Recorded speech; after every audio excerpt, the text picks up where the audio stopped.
Ladies and gentlemen, I hope y'all can hear me. I hope y'all are having a great day. Uh, Ladies and gentlemen, I hope well, y'all damn can it. hear I me. thought I I had hope that y'all are muted. having a Sorry about that. Maybe I just like repeating myself. Cool Gamer, Red, Professor Falcon, if you're still here, hello. Yeah, you're first again.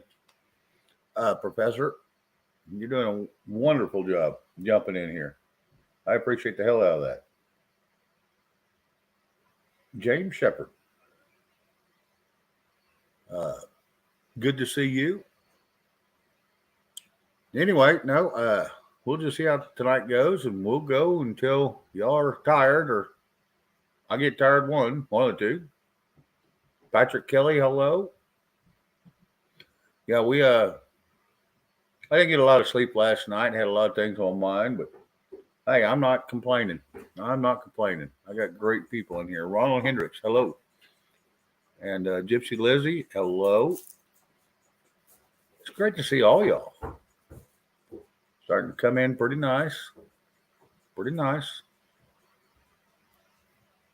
A little bit of news, a little bit of bullshit, but other than that, we're going to do just like we did last night. We're going to invite a few people up, have a conversation, uh, and just go from there. Like I said, I'm going to go back to my roots. I'm going to do what works.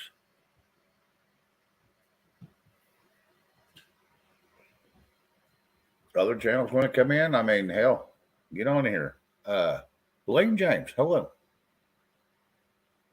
Good to see you. Concerned Patriot, good to see you.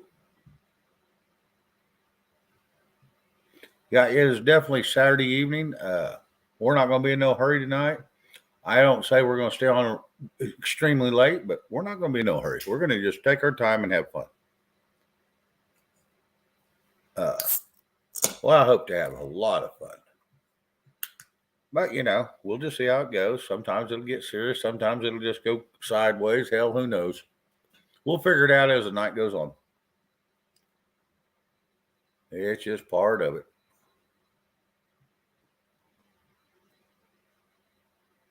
Elaine James, where are you from, if you don't mind me asking? Kind of know where some of these people are from, and some of them I heard, but I can't remember right off the top of my head. I don't think I ever asked you. It's always nice to hear what state or province you're from, even territory. Ace comes in occasionally, and they're from the Australia, which is pretty cool. Uh, Mr. B's Brain, how are you, buddy? Good to see you. West Virginia. Oh, wow. West Virginia. Been on the east for no, it's West Virginia. Y'all, you're right next to DC. Yo, your house half of DC, I think. Is that correct, or am I a little off?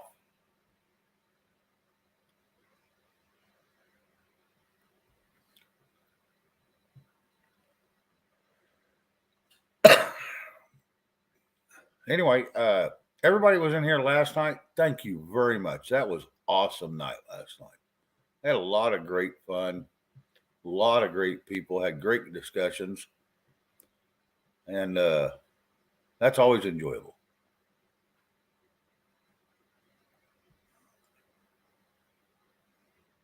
Yeah, I'm prepping. If you're out there lurking, come on in. If you're just back there to listen, waiting for your show to start here in another hour and 15 minutes, come on in. I'll let you up. We'll have a conversation. It's all good.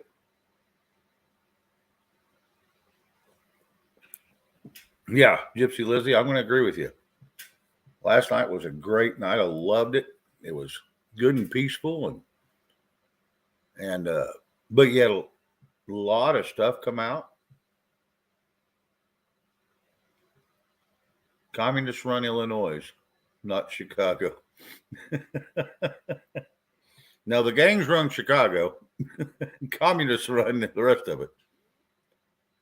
It's like that one mayor they convicted and threw in prison for 10 years. He got out and they ended up suing the government and winning for wrongful accusations. So I thought that was quite interesting.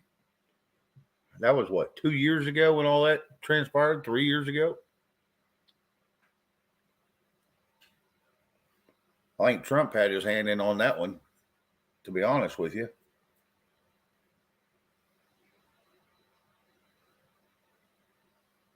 Margaret Egner. You was born in West Virginia and left, and now you're in Ohio. But I know a lot of people from Ohio. Now Ohio must be a great state. Other than a little bit of rain, not like Seattle, Washington or nothing, but other than a little bit of rain and some it gets kind of chilly up there, but it doesn't get as chilly as I thought it would. I thought it was like Michigan and stuff like that, where just 40 feet of snow a year and all that crap. But the people I talked to, they said no, it's not like that. Creek Spot, hello, how you doing, bud? It's good to talk to you. Good to see you.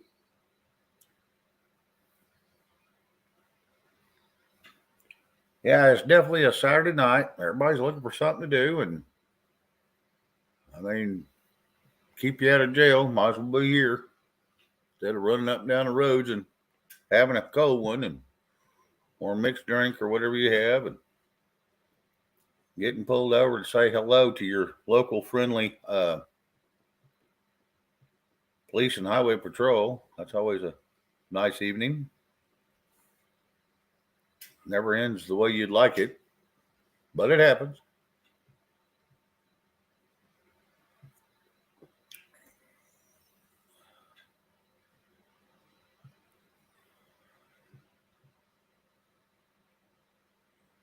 Creek, there's a pretty good chance I may still be on when you get off work. Like I said, as long as it's like last night, as long as there's a good conversation going on, I'm going to stay on, and we'll just run it like it is. I mean, that's just all we can do. I mean, if people are looking for things to do, well, by God, I might as well be the one to do them for them.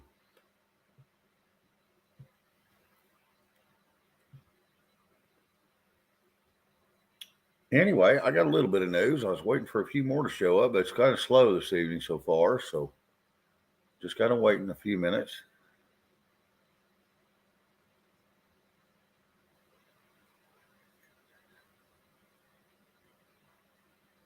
Okay, Mr. Beast Brain. I get an injection of shame when he's on. That's comical. He says, don't use drugs, alcohol, or do the bars anymore. So I get an injection of shame when I went on. All right, Kim. Now it's good to see you. If it flips, how you doing? Boy, it's great to see everybody coming in. Like I said, it makes me feel good. It's humbling to see people that want to come listen to me ramble. Very humbling.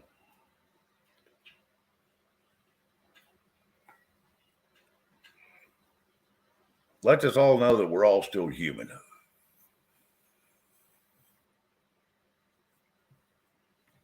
Anyway, I didn't have a whole lot. I've got a little bit of news. Like I said, the headline news are kind of crap, but it is what it is. Not a lot going on. McCarthy's got the gavel.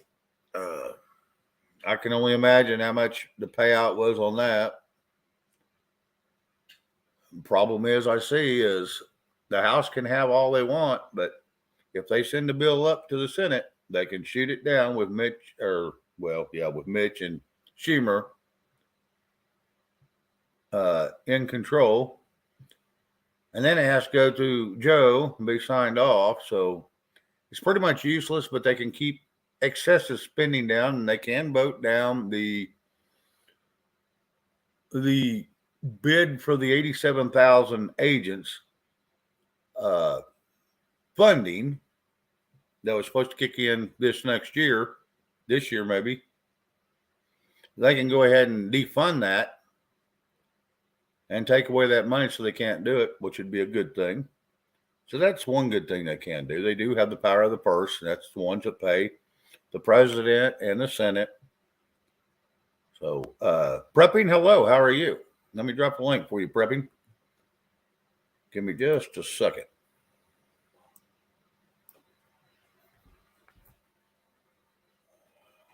Rocksteady, hello, bud. Good to see you too.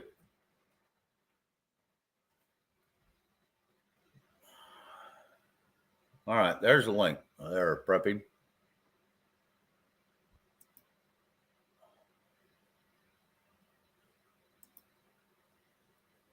Anyway, trying to catch up with chat and make sure I don't miss anybody. Devil Dog, how you doing?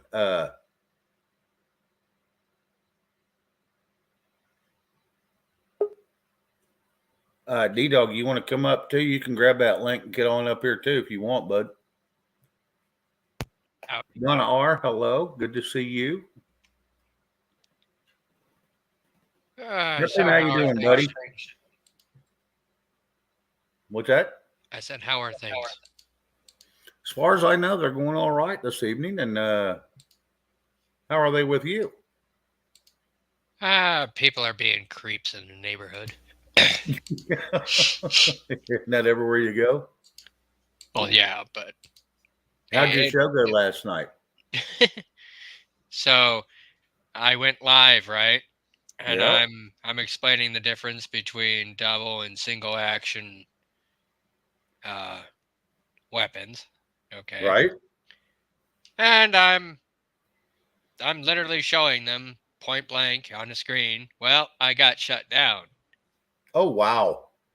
So they're like, it might violate our policy of transporting firearms or some shit. So you didn't transport them anywhere? No.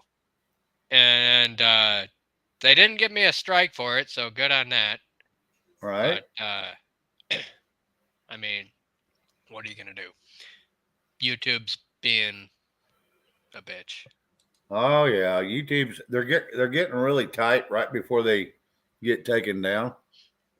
Yeah, but I didn't get no strike or nothing. It just got completely, utterly removed. They just yanked your whole damn video and erased it? Yep. Wow. Midstream, by the way. Yeah. Yeah, so I went live for take 2 to explain what happened, just for a short period, but I got the messages out, so people saw what was going on, so it's not a big deal. Yeah, you wouldn't think showing a single action, double action, what the difference was. That's just I was going on about gun control.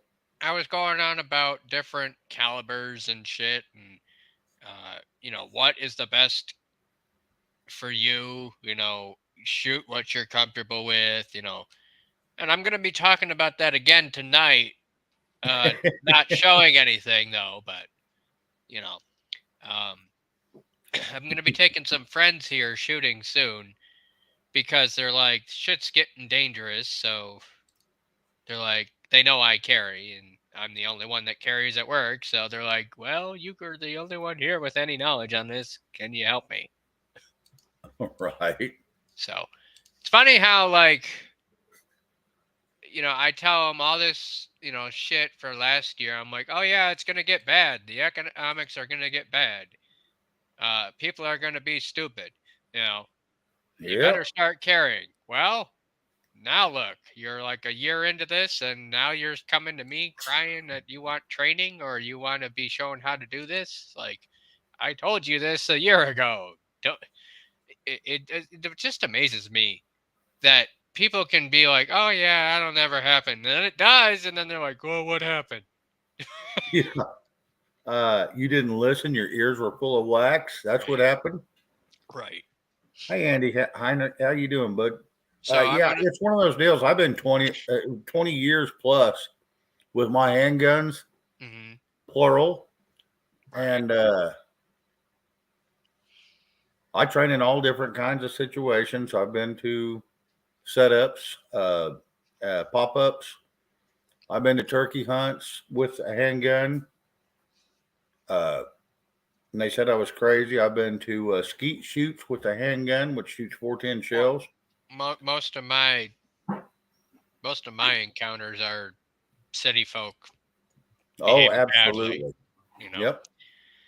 I've been choked out in a Kroger parking lot. I've almost gotten mugged. I mean, almost, because I was aware of my surroundings. I saw the guy's like, yeah, you got a couple bucks for the bus.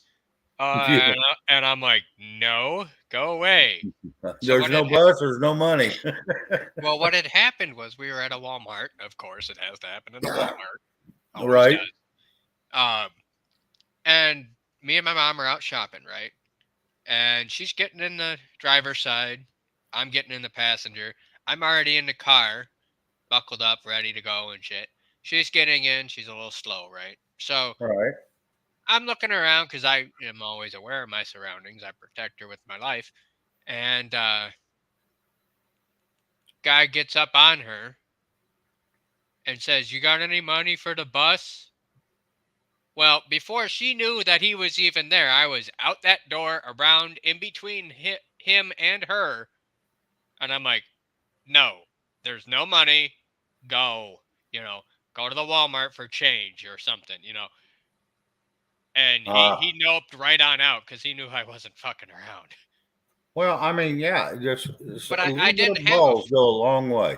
I didn't have a firearm at that time. I was, uh, what, maybe 19, 20 years old at the time. I'm 28 now. So, um, Yeah, 10 years ago at least. yeah, Yeah. but, I had my 3D cell mag light on me, and he was like, "Oh shit." Uh, it's funny. I'm sure you've heard this story, Shane, but the incident with the Kroger parking lot thing.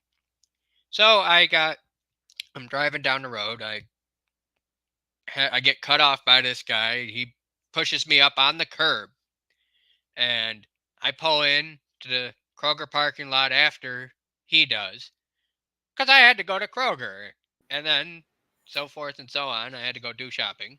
So, excuse me, I park down the aisle from him. No big deal.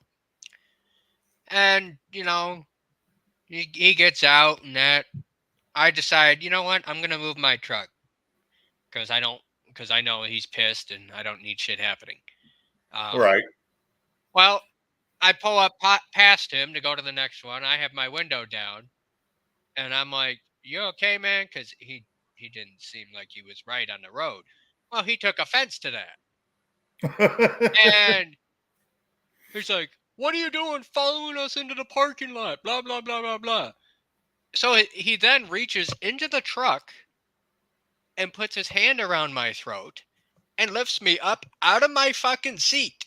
This guy must have been 6 foot tall, 250, uh, big old dude. And I'm like, okay, this dude's gonna choke me. He's like, "You want me to pull you out of this car? I'll pull you out of this car right now. I'll kill your ass," basically.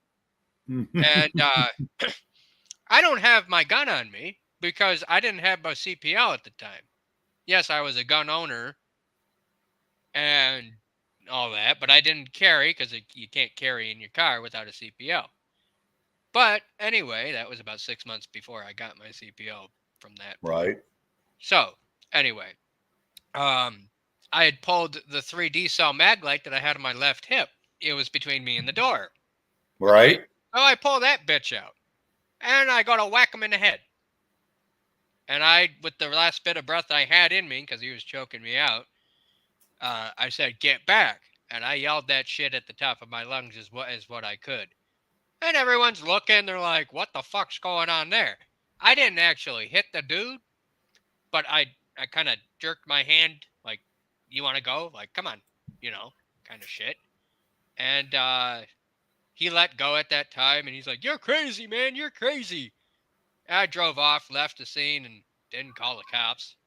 I should have put his ass in jail, but yeah, I don't fuck with people no more. I No, don't it take ain't no worth it. shit. Fuck them. Sorry. No, it ain't worth it. Especially when you don't know them. Yeah, people can be crazy, and sometimes they play the crazy role, even when they're not crazy. Right. They just think it works for them because it did once or But twice, and see, you what call them he's on their bluff, and they shut what up. this guy saw was he is a 6 foot 250 guy at least. Okay. Right, Well, he sees a 5 foot 300 pound kid about 22 years old pull up out him thinking, I'm gonna start shit. Well, he's like, oh well, I can take this kid. Well, this kid had got some fight in him. So, we've all been there. Yep. but ever since then, I got my CPL, and I've been watching people. Like just today, we had a car that's never been in the neighborhood down at the end of the street. Uh, stopped in front of the drug house. Uh, well, that's what I call it. They sell weed out of it, Right. and it's legal here, but you can't sell it out of your house, type thing. Anyway, uh, big ol', I guess, Hemi V8 kind of Charger or some SUV or some shit rumbling down the street, and I go out there with the 3D cell mag light again, put the spotlight on them, and I sit there for a good 20 minutes watching them on my front porch. I'm sitting there. I'm like, okay, you gonna do anything? No, no. I go inside. I watch them on my cameras and shit, and then they finally pull in the driveway there, let somebody out. They get into another car, and they turn around and drive off. Because Wow. I made sure they knew I was watching them. I flashed them a couple times, like, come on, do something. But hopefully they know now that they're being watched. So yeah, people are fucking doing stupid shit at stupid times with stupid people. I want to tell you what. There's a lot of people out there that do a lot of stupid things, and you never know when you're going to confront them or run into them. And I just look at it and I just giggle and shake my head like no. And yeah, I was the last time I was at Walmart. Now it's been a hey Chris Gilbert. The last time I was at Walmart, I had no boy. He said, "Oh, he was being a jackass in the parking lot." I don't know if you hear it, but there they are.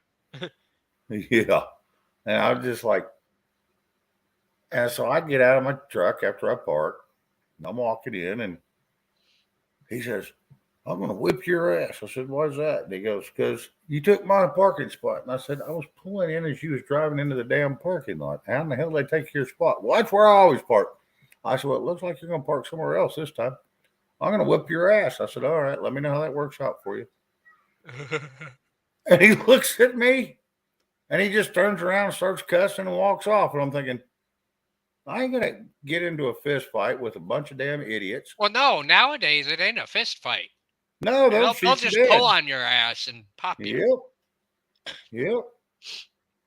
And at Sorry. that time, they didn't have concealed open carry in Kansas. And now, even in Oklahoma, you can open or concealed carry without a license. I would love that. Oh, we walk around like the old Wild Wild West. And now Kansas that I way, would. Texas I that mean, way. There's okay, yeah, I have my CPL. The other day I was dual wielding at work two cowboy guns, um, the revolvers, yep. and I wish it was like that here, but they're being a bitch with Whitmer in fucking charge. I swear to God. Anyway,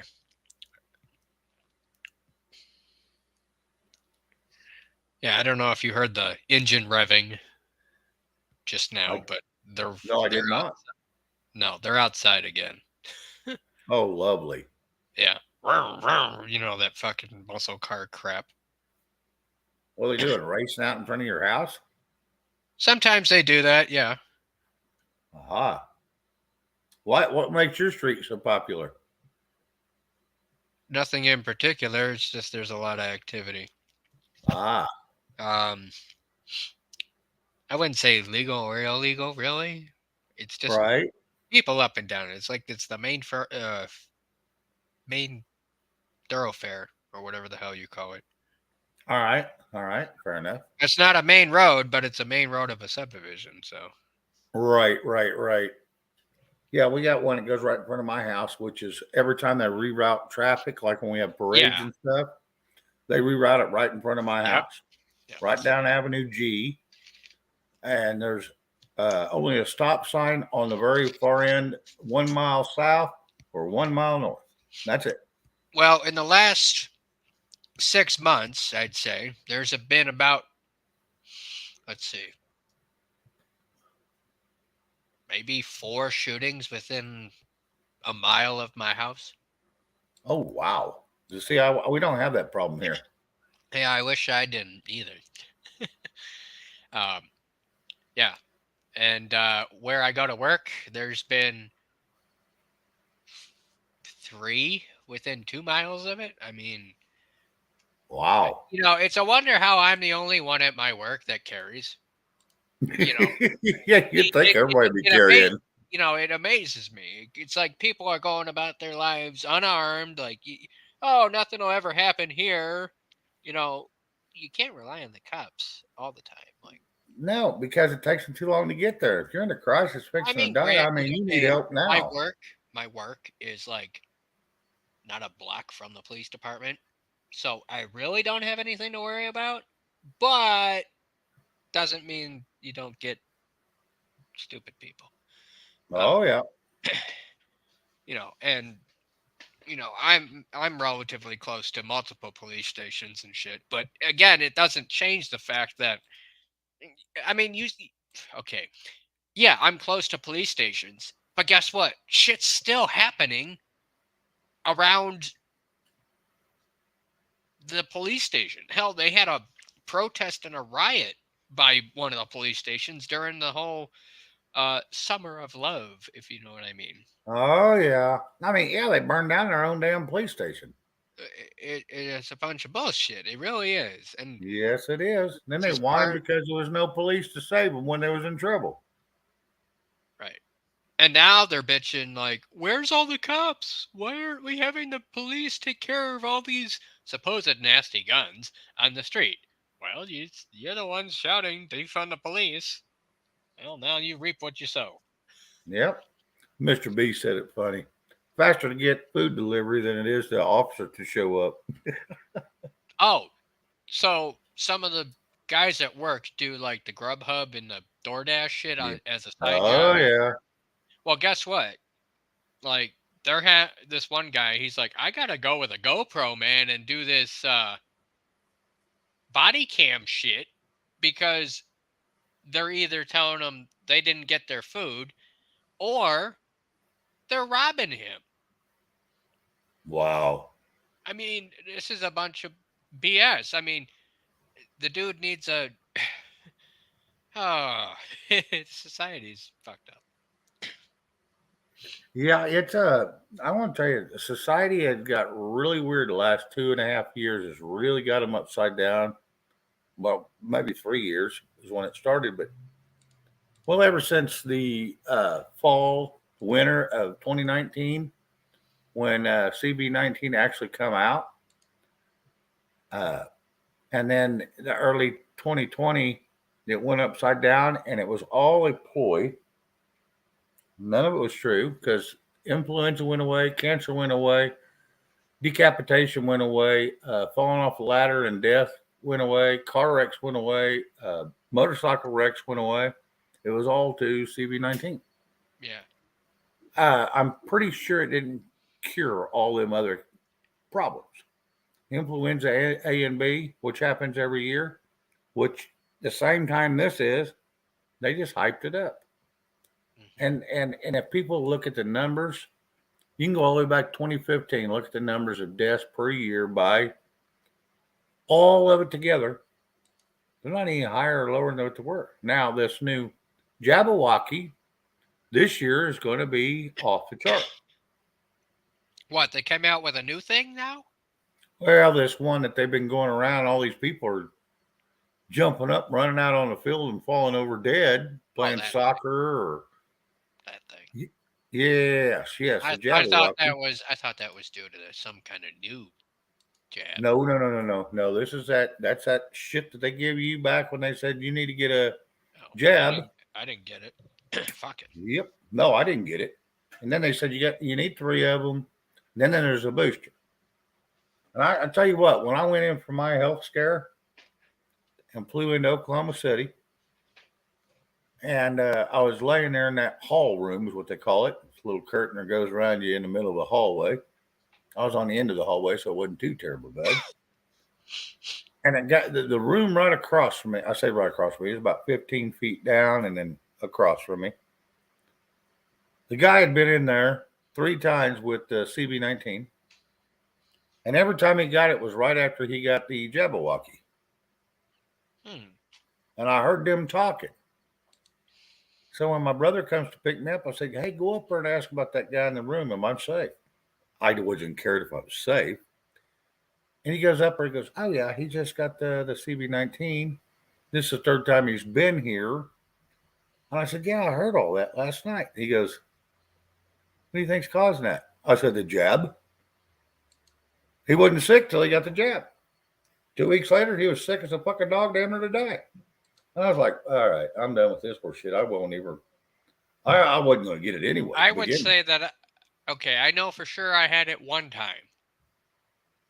That was last year. The jab or just the sickness? The sickness. Oh yeah, I did too. I had it. And then before it even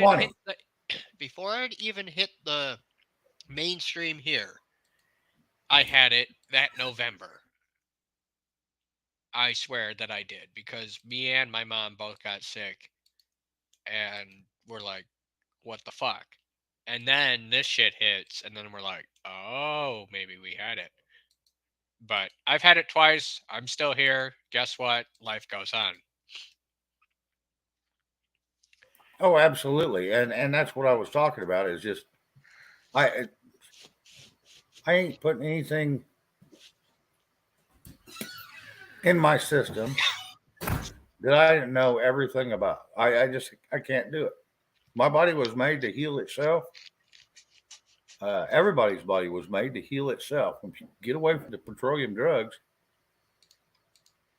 it's funny. It can do its own job. It's funny at my work. When I first got hired in, I was all, I'm not going to wear a mask. I'm not going to get the jab. They can fire me if they want. Go ahead. I was really pissed, really pissy. Right. And everyone's walking around with a mask but me. And, nobody really said anything to me. But now, guess what? Nobody wears a fucking mask. Maybe a couple people, but. Yeah, and what the hell changed? But it's like, not okay, what did I tell you people? Like, do you not get what I've been saying? It's like, you don't need it. You don't. And they refuse to admit that I was right. And they're like, oh, well, it's just this. Oh, it's because everyone got jabbed. Yeah, no, it ain't. Because it was never a thing in the beginning anyway. Yeah, the only thing you got jabbed with is a bunch of damn snake poison. And Mr. B's brain, why would Big Pharma heal us and lose a customer? You're exactly right. Hospitals, and now granted, don't get me wrong, there's times you have to go to a hospital. It's critical.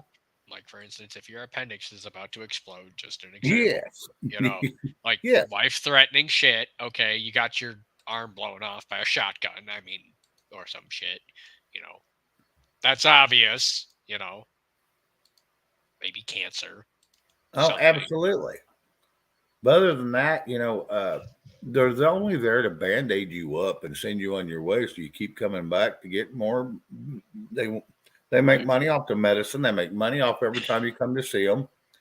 They get their per diem, whether it's state, whether you're on state medical or you pay for it yourself through a job or whatever.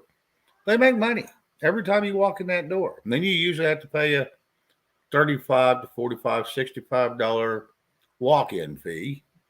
Just so they can say hi and write your name down on a piece of paper, which is a little expensive if you ask me. But And then, there's a reason they called it snake oil back in the old West. It's because these yep. people that were claiming to sell medicine were a bunch of snakes. I mean, it's the same. The only thing that's different with pharma these days is that it's got a official government label. It's the same shit, people. Oh yeah, yeah.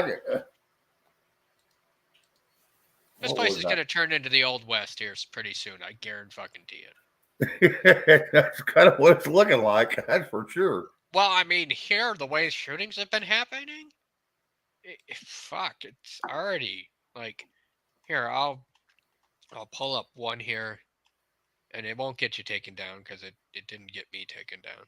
So Right. hold on a minute. I gotta find it. Uh, Ladies and gentlemen, if you don't mind, would you please, if you forgot or maybe you don't want to, but if you forgot or something, if you'd please give me a thumbs up, I'd appreciate it. I really would. Sure helps me out to get this message out to other people that may enjoy it, that may not, but at least it gives them the option. Everybody needs an option. If you don't have options, then you're pretty much stuck in a rut. So I appreciate it if y'all could give me a thumbs up. I really would. And thank y'all. They're already doing it. Thank you. Very kind of y'all. I'm looking for it. Give me a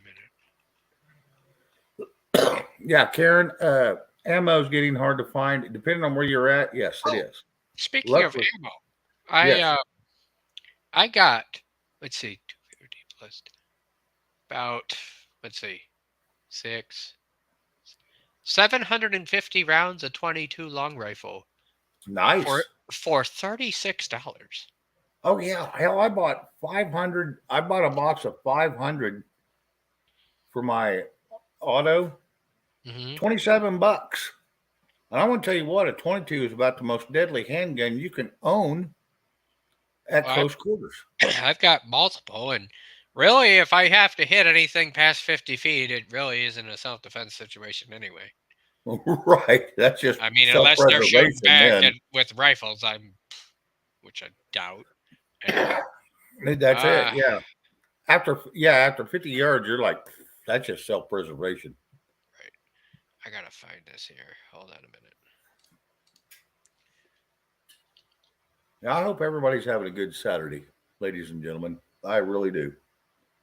And most of the people out here in my chat are ladies at this moment. Not all, but a lot. And thank you. I appreciate that. Oh. No shit. Let's see.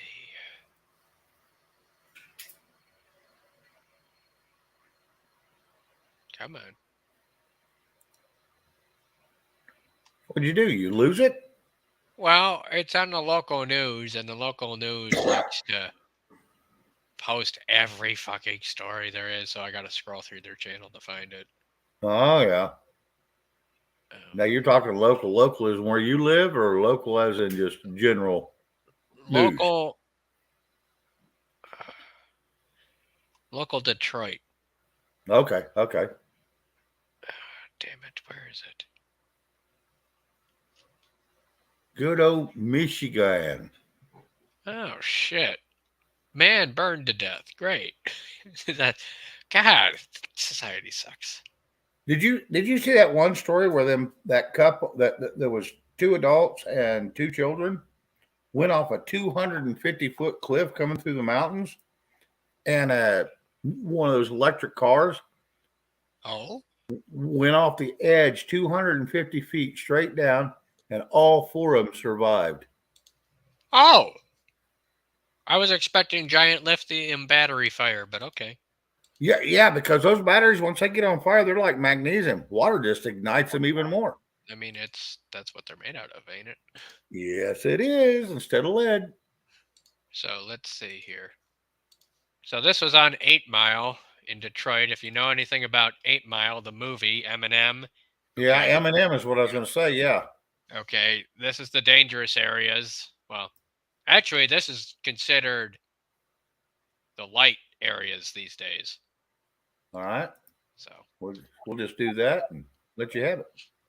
One man is in custody after a police chase turns into a shootout right in a Detroit East Side neighborhood. The chase started in Warren and ended along a busy stretch of 8 Mile between Ryan and Mound on Monday. Warren police say that they were in a vehicle pursuit of a man who eventually crashed, got out, and then took off on foot.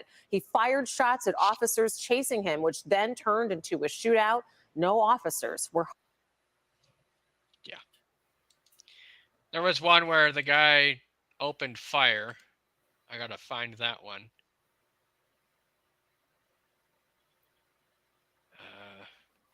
Yeah, there was a. You noticed when he was running, he was holding up his britches. If he had put a belt on or wear britches that fit, he wouldn't have to do that. And he could probably run faster. Just saying. Yeah.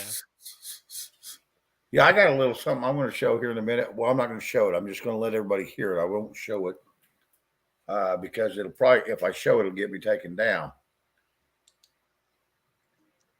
Here we go. Hey, Josie. And there we go.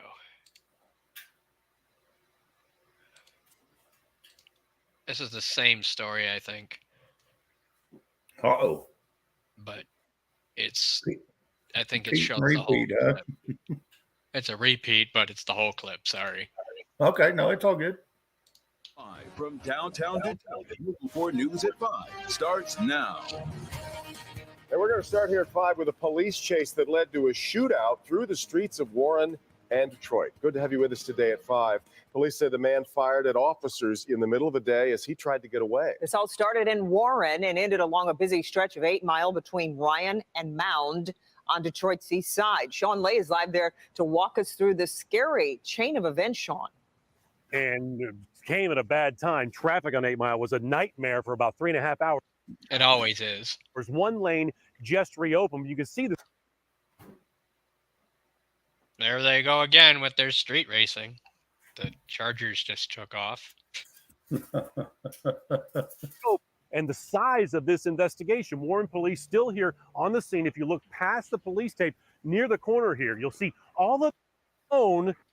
Eastbound. The shooting caught by this terrified driver with her cell phone. A man running from Warren police. And listen to this. Backyard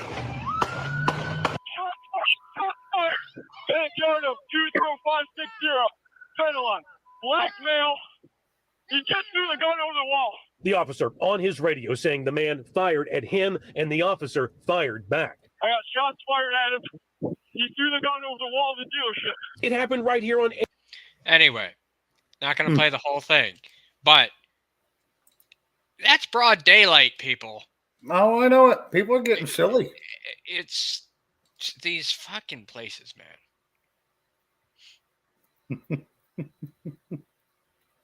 I mean, I could pull up multiple, but I'm not going to. That's in your home area, isn't it? Yeah, just about. I mean, that's Detroit, so I'm in Detroit. So right. But Detroit's fucking huge. Well, let me put it this way: it's close enough. Right, it's too close for comfort. Okay, let me put it this way: I had a family emergency, and I was down in Grosse Pointe, and I took the highway to one of the hospitals, and I got to the hospital in 20 minutes. This was about, I don't know, maybe 10, 15 miles away. Okay. I got there in 20 minutes. You know, I was speeding big time. Right. But my point is, okay, you say this is in my area. Well, you can be in the heart of downtown Detroit and you can drive 20 minutes in any direction and be touched by the bullshit of Detroit. Oh, there's no doubt. It's like being in Chicago. It's just because it stays it, or just because it's from the city doesn't mean it stays in the city. You know what I mean? Right. So the folk that are outside the city that think, oh, I live in a safe area, we're going to be just fine. No, you're not. There's many a time where people will, in Detroit, they'll either flee west or north because, Detroit's down the east coast of Michigan. Right. So they'll either head north into the Thumb or west towards Lansing. And those folks are affected out there too. It's Lansing, Michigan. Yeah. All right, because I knew where Lansing, Iowa was. Lansing, Michigan's our capital. So. Okay, that's what I thought. Yeah, they. Again, you think the bullshit stays in the cities? No, it doesn't. I don't care who you are. Same thing for New York, Chicago, anywhere else. Right. And a big thing that I've been noticing is blacked out windows.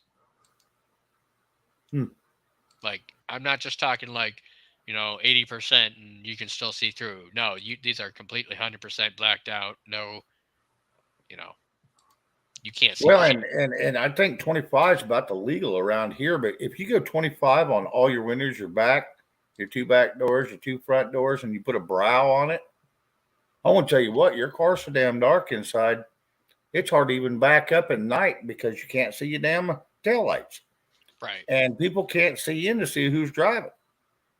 It's just amazing. Once you block out that sunlight, son of a gun, it takes it all away. But here's the thing is, when you see those cars, at least in my area, that's no good. Yeah, no.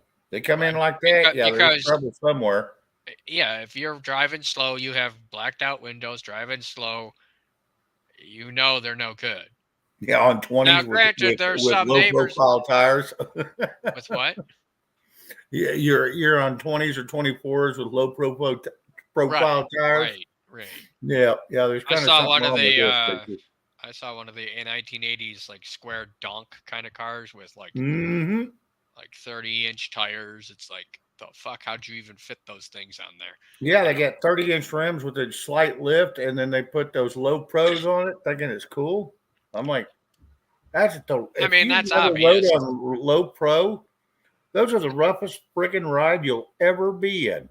They will beat you to death going up and down the road.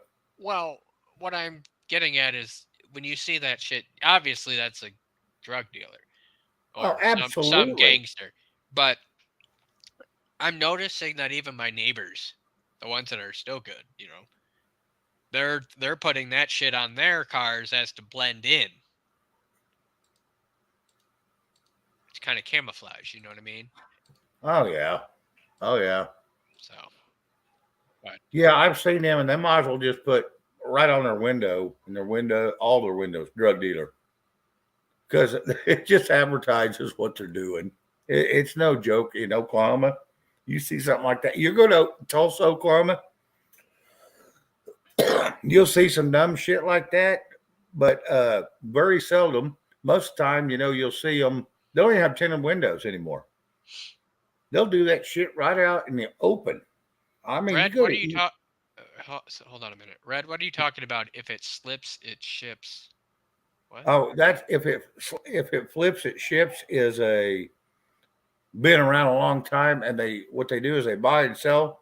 If they can buy something and turn around and sell it on the internet, they do, and that's their name. They've been around a long time. Oh, I see. Okay, if it I flips, saw it 101 in there. I thought he was talking to me. Sorry. No. If it flips, it ships is quite the entrepreneur. Okay, that's fine.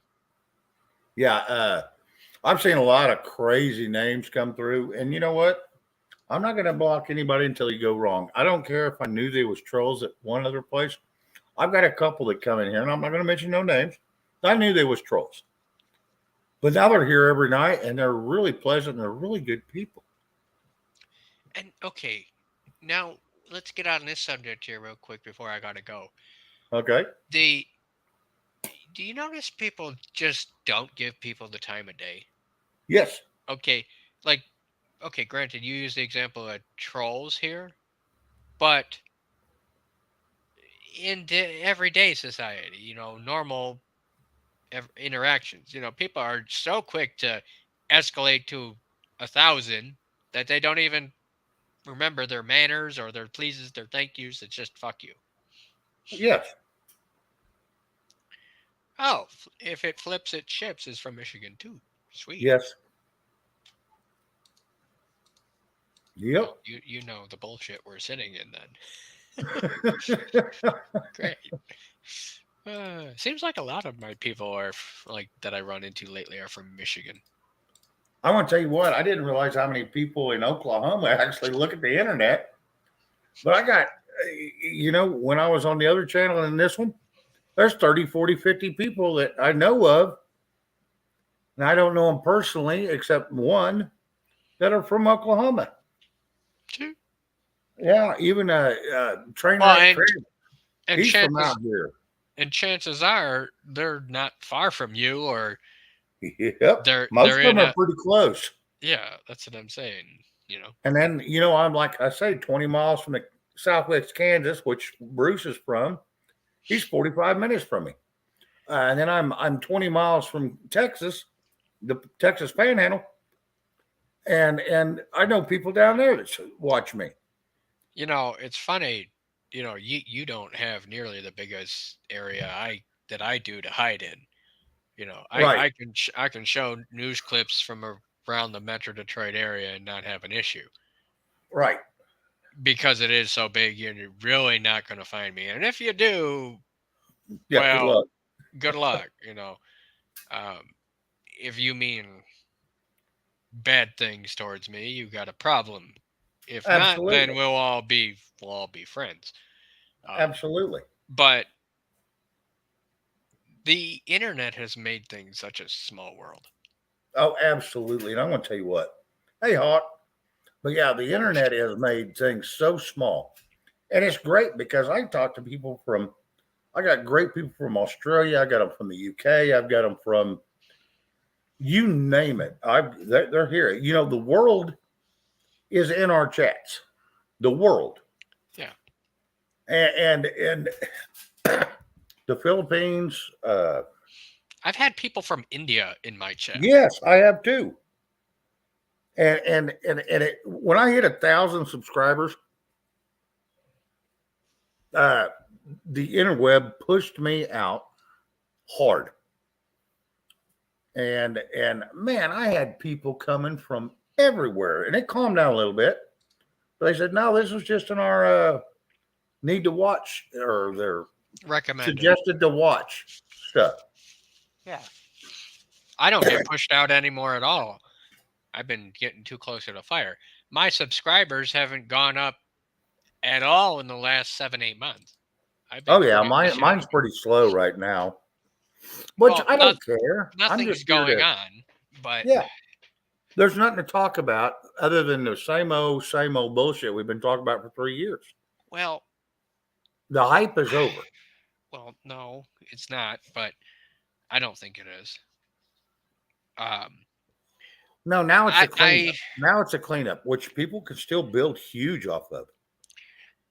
I noticed this. Now, granted, okay, so yesterday at work, I was told to just pack the truck, okay, which is a pretty monotonous job.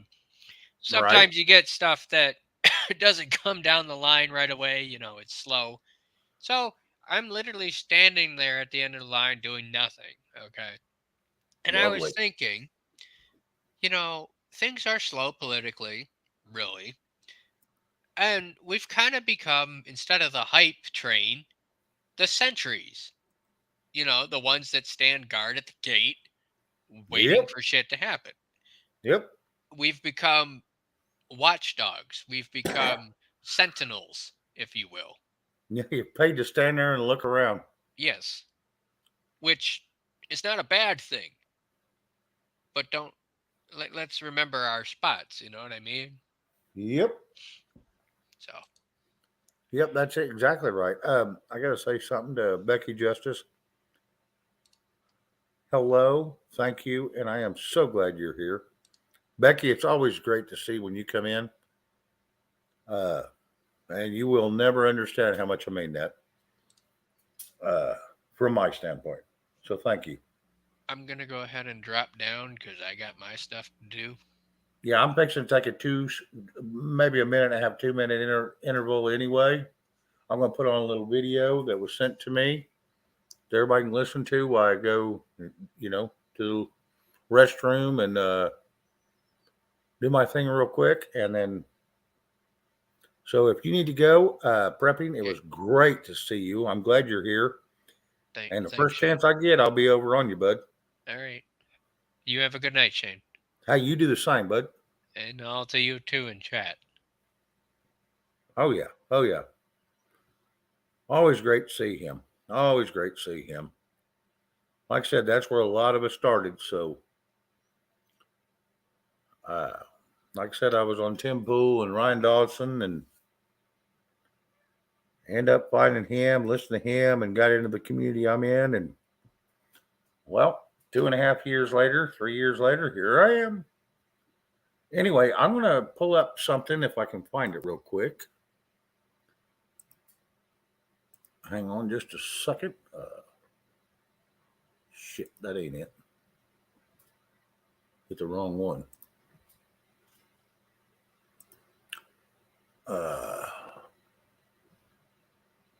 Get past the commercials here.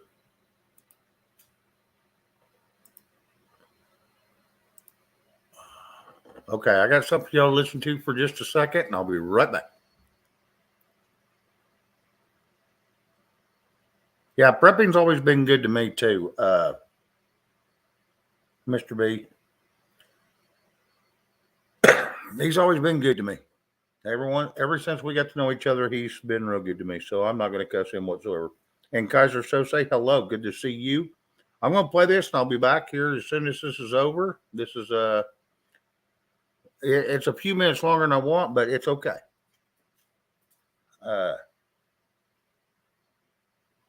But it's a good little clip. So anyway, I'm going to play this. If y'all listen all the way to the end, it'll be well worth your time. It's got some great information in it. Some of it's a little hard to pick out, but just do your best.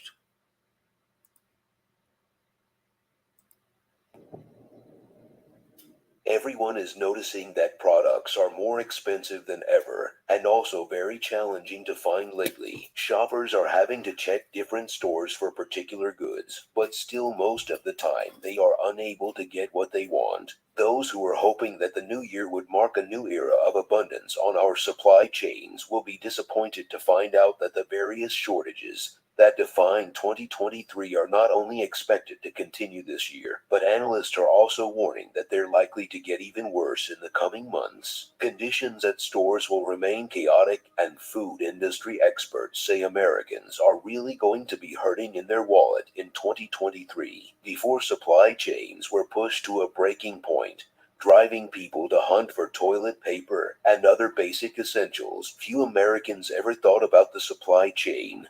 But by now, everyone is already experienced going to a store and not finding what they want. The origin of many of the product stockouts we still see today can be partially attributed to the interruptions caused by the pandemic. The end of lockdowns and virus outbreaks doesn't mean that every link that has been broken across this complex logistics network has magically returned to normal, and that prices will come back to the levels they once were. Nicholas Ellis, partner at Foley and Nadner, an international law firm, highlights that though many of the current issues we're seeing in the supply chain still have their roots in the pandemic, they are not directly caused by the pandemic today. The health crisis was the perfect stress test for our manufacturing and distribution system. Much of the supply chain effectively shut down in 2020, but restarting something like the global supply chain is not as simple as flipping a switch, Ellis emphasized. Different parts of the chain came out of lockdown at different times, but periodic outbreaks and shutdowns, as well as labor shortages and other issues, often combined to create bottlenecks and delays, most notably around the ports. All of this was coupled with a large surge in demand for certain products. As a result of these and other challenges, the restart was rocky for many companies, and ongoing issues simply have prevented the supply chain thus far from returning to its pre-pandemic levels of efficiency, Ellis noted. The damage done to the system were far greater than anyone could have imagined. And while the health crisis has exacerbated those issues, it also showed holes in the industry's infrastructure and processes that have been there all along, as explained by Brian Ulster, General Manager of the North America Finance and Risk. As we look into a new year, supply chain risks continue to heighten within organizations, particularly those that are most vulnerable to shortages and labor disruptions, he says. Today, some of the main issues companies are reporting are related to limited production and transportation to get their goods. In 2023, businesses are facing a proverbial death by 1,000 cuts, according to Ulster. Costs for all kinds of expenses, from salaries to materials to the napkins in the cafeteria and laundry for company uniforms, are all going up. On top of that, every delay in shipment, every loss of productivity increases the company's overall costs and decreases the efficiency upon which modern global supply chains rely, the expert describes. Supply chain disruptions are here to stay for a while. We continue to see negative impacts from labor shortages, macroeconomic impacts, geopolitical unrest, natural disasters, and other shocks to the system, Ulster outlines. Similarly, Ellis argues that while many people are waiting for a rapid return to normal, there are many reasons to believe that we won't see anything like that happening in the short term. We can't say with certainty what will be the next challenge faced by the supply chain, but we all need to be prepared, he warns. With a recession expected to aggravate many of the problems companies and consumers are already coping with, in addition to environmental catastrophes and an ongoing fertilizer shortage, the food supply chain is at the highest risk of experiencing persistent disruptions this year. In a recent interview with Fox Business, Tennessee dairy farmer and agricultural activist Stephanie Nash believes that 2023 is going to be rough, worse than 2022, she says. 2022 was a really hard year, the food industry expert added. But I think there's going to be a lot of shortages this year for sure. When asked about the severity of the shortages retailers and consumers will have to deal with this season, Nash answered, I definitely think we have a food security threat. We're going to have a supply chain shortage. We're going to have an increase in our food prices at the grocery store, she alerted. Every year, U.S. farmers typically take out short-term variable rate loans to pay for the supplies they need, from seeds and fertilizer to livestock feed and farm machinery, the Department of Agriculture reports. But aggressive interest rate hikes, going from as low as 0% to as high as 6.57%, in a span of just 9 months, has raised the cost of farm operations, and in many cases turned planting and animal raising unprofitable. This year, the farming sector's total interest expenses forecast to reach nearly $26.5 billion, an almost 32% increase from 2022, according to USDA data. The elevated costs mean that farmers are being forced to decide whether they'll reduce their crops. It was a great party. Yeah. But someone's got to do the dishes. Let it be the And cattle herds or endure as they scramble to repay larger loans. We see products in the grocery store increasing, and I think a lot of people don't understand that. We're not the ones pushing for increasing. We are making less than ever, the farmer stressed. You have family farmers and ranchers that can't pay their bills. When you talk about loans, that's a big deal, she continued, revealing that food costs will continue to climb given that overall production costs are soaring everywhere. We have to be able to get paid more to produce more food, she explained. The farmer, who is a notable critic of the Fed's regulations, added that inflation is not expected to end anytime soon, and Americans are really going to be hurting in their wallet because of it. The surge in food costs is making the supply chain struggle to keep up with demand. The USDA informs that the global fertilizer crisis prompted by the conflict between Russia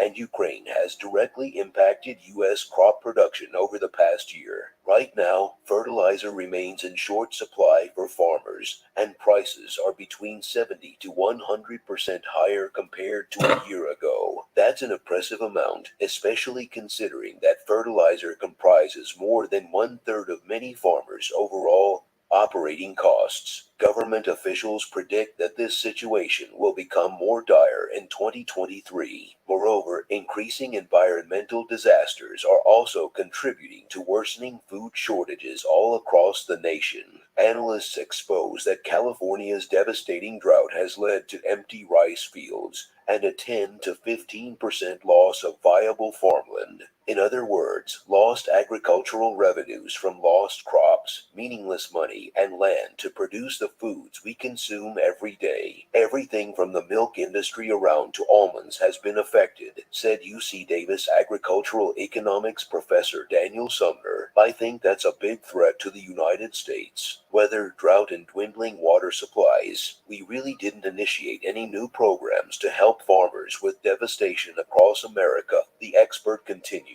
A poll conducted by the American Farm Bureau Federation found that roughly 3/4 of farmers saw a reduction in harvest yields due to drought in the past 12 months. In an interview with USA Today, Florida citrus grower John Matz revealed that he lost over 50% of his crops due to Hurricane Ian blowing fruits off his orange and grapefruit groves. It's really gut-wrenching to see that amount of fruit that was lost, he said. At the same time, around 2/3 of ranchers and livestock farmers reported selling off animals, with the national herd size down by 36%. Some states like Texas saw herd declines of 50%. New Mexico suffered a 43% contraction, and Oregon lost 41% of its beef cattle herd, which illustrated the wide geographic distribution of the distress. Look at Texas, how big they are in the beef industry, Nash exclaimed. It's a really sad situation to be in when farmers have to sell off their cattle so aggressively. Unfortunately, the doom and gloom don't stop there. Global shortages of grains, carbon dioxide, wood pulp, and other commodities are going to affect the availability of thousands of products in 2023. Food analysts at MASH predict that bread, flour, oatmeal, vegetable oil, corn, tomatoes, soft drinks, canned goods, champagne, frozen goods, coffee, paper towels, and toilet paper will all be harder to find from here on. People may have to shop around or use different brands. The available brands may also hike prices to be able to meet the demand, they noted. Meanwhile, the shoppers grapple with lower supplies of everyday products. Customers are stocked with an oversupply of products that consumers have no interest in buying anymore. They've been doing everything they can to move merchandise out the door as profits continue to fall. Things have drastically changed within the last 2 years. There is now too much inventory for retailers to sell, argues Nicola Kinsella, SVP of Global Marketing at Fluent Commerce. Due to supply chain issues, vendors over-ordered general merchandise in order to compensate for the shortfall seen last year. But now they're drowning in unwanted inventory due to the economic downturn. In some cases, they will only be able to rebuild inventories of essentials after they get rid of the items that are now occupying their warehouses. And that may take a long while, particularly now that Americans are curbing their spending and only purchasing everyday necessities. It's tough to react to a spike in demand, especially one that is across such a large population. Suppliers and retailers are in many respects still playing catch up, highlights Shanton Wilcox, U.S. manufacturing lead at PA Consulting. The executive also noted that in addition, the shortages of groceries and other staples will also see acute shortages for products like medicine. This winter, a nationwide scarcity of several high-profile prescription drugs, including the antibiotic amoxicillin and the ADHD treatment Adderall, will keep pharmacy shelves empty and lead patients to ration pills until there's a restock. Parents are also reporting shortages of over-the-counter pain and fever-reducing medications for their sick kids. Wilcox notes that some medications are generally more vulnerable to shortage due to the lack of economic incentives to produce them. Manufacturing disruptions, labor issues, and ingredient shortages are reducing the availability of key medications all over the country. Even though the United States is a major developer of new medications for the world, it's also heavily dependent on other countries for the production of those substances. A series of raw ingredients that go into making medications are sourced from just two countries, China and India, reveals Mindy Abikill, Chief Executive Officer of Resilling, a company that maps and monitors pharmaceutical supply chains with the aim of giving an early warning to clients when trouble's on the way. Any manufacturing interruption in China or India can have a ripple effect on the supplies of many products, including prescription and over-the-counter medicine. But even with normal levels of production, high demand during a tough cold and flu season, like the one the United States is experiencing at the moment, can make it hard for families to find what they're looking for. So far, it looks like there's no relief in sight for the many bottleneck supply chains they're still coping with. Problems are actually becoming more widespread as more and more shortages emerge, while manufacturers' and retailers' ability to replenish inventories remains compromised. This frustrating situation is going to impact the lives of millions of Americans for yet another year. We should all stay alert and prepare for the worst before things start to go downhill once again. Recordings just got better. Hey, it's Dana from StreamYard. I'm so excited to announce that local recordings are now available on StreamYard. Have you ever done a recording where your guest just had terrible internet issues? They were blurry, they were freezing, you could almost hardly hear them. Well, with local recordings from StreamYard, you'll be able to download a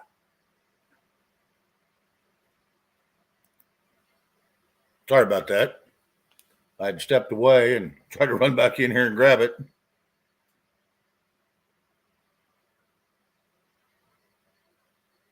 Anyway, that's quite interesting to hear.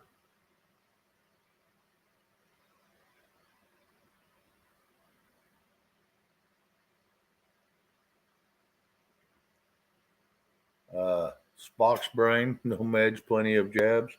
Yeah, doesn't sound like that for me.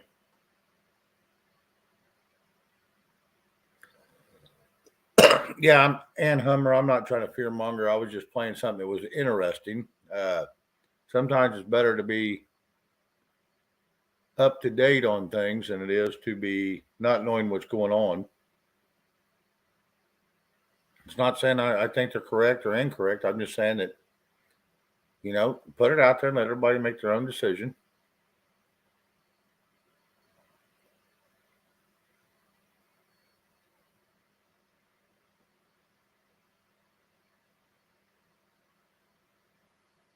Red smokers and drinkers only one that may survive.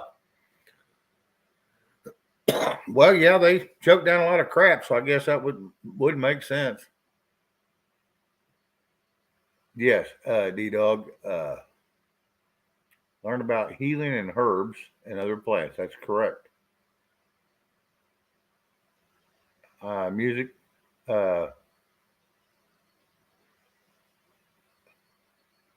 Music, $55. Hello? Justin, hello?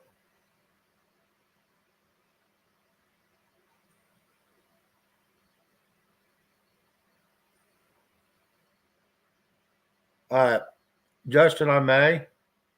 You got something you want to talk about?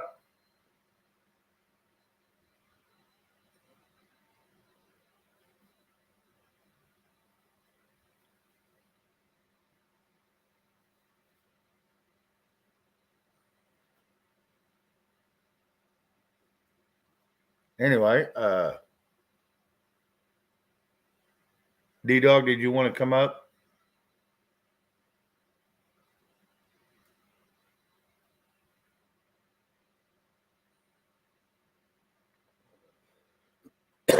Give me a second and I'll drop a link. Need to go look at something real quick.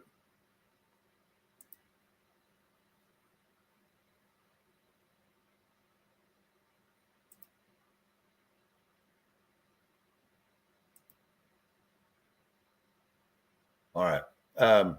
I'll drop the link. Hey, D-Dog, you got a minute to come up? Yeah, Becky, sorry about that. I had stepped away for a second and ended up catching part of that commercial and couldn't get back here quick enough. So I do apologize.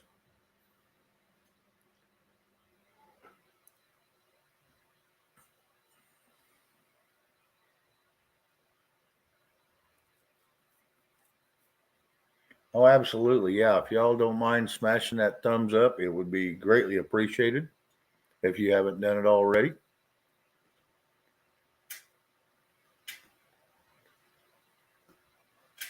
Yeah, Julie, that is true. Better to be prepared than not. I learned that from the winter storms, yes. All right, D-Dog. Yeah, finish putting your canning up. Since your daughter's dried your shelves up, you better replenish. Kim Haggerty, hello. It's all good. Music, 55 books. What we do here is we talk about a little bit of everything and anything, and we don't get in heavy into two things because it's too big of a problem starter. And that one of them is politics, one of them is religion. Now, I'm not saying we don't talk about them because we do, because they're both big in our lives. It does affect our lives, but we try not to get too deep into that. We talk about a lot of different things, lots of different things.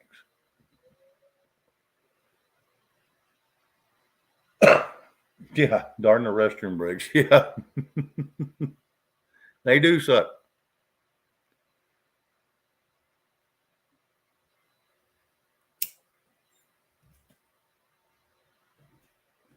Yeah, D-Dog, finish putting your cane away. I'm going to go ahead and drop the link. If you see it, grab it, and then you can come up whenever you're ready. Like I said, I'm going to be on for a little while, but I'll go ahead and drop it.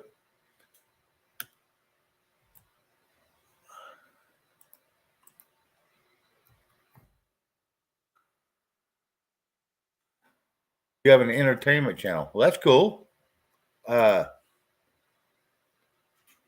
Well, with music, 55 bucks, that sounds like you probably do.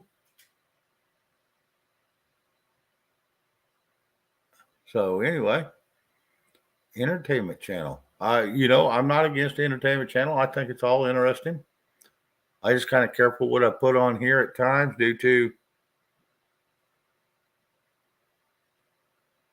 Yes, D-Dog, you are correct. And D-Dog, that was not directed at you, bud. Hang on, Justin. I'll let you up. Give me a second.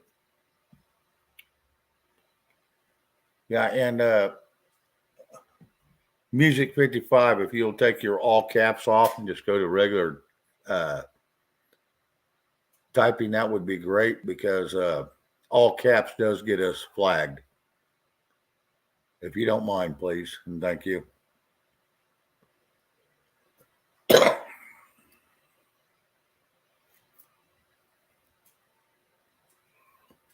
But anyway, I'm going to bring Justin up. He said he had something he wanted to talk about. Justin, hello. How are you? Hi, Shane. How you doing, bud? I'm doing good. Good. Yep. Mhm. Yes. Yeah. I want to say thank you for unblocking me from StreamYards. Yeah. Well, like I said, it took me forever to figure out how you was blocked, but once I did, then I figured it out and I got it taken care of. I was like blocked last year. I remembered. Yeah. Well, it wasn't Mhm. that long. So I ain't been on a year. I've only been on about 6 months now. Yeah, because when I tried to go on your channel first time, you say, make sure you stay in the chat. Okay. Yeah, like that. Yeah. Well, no, I said if you haven't been to the chat, you will not come on panel. Okay. That's what I said, and I've said that all along. Because if you haven't been in chat, and my mods haven't got to vet you, Mm-hmm. I've had too many problems with people coming up and stirring shit.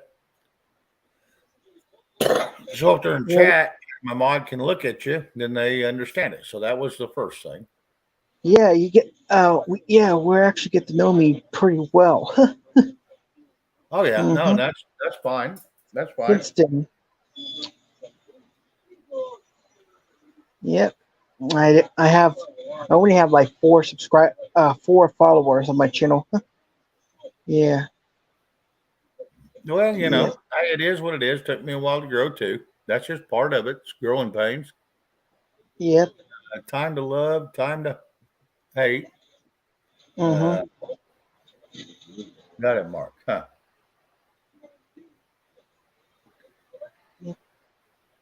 Daddy Wayne in the house. Well, It's nice to be on your channel, I guess. well, thank you. I'm not, like I said, I don't try to judge. Too bad. Mm-hmm. Daisy Midas. We're getting a lot of new names in here. So I think hello and good to see you. Kim, why couldn't you be like me? Anybody can be like me. I'm just humble to my surroundings. If it turns out good, great. If it turns out bad, then you just go on, leave it alone, and don't go back. If you look at my band, don't forget to hit that thumbs up and come on in and make yourself comfortable.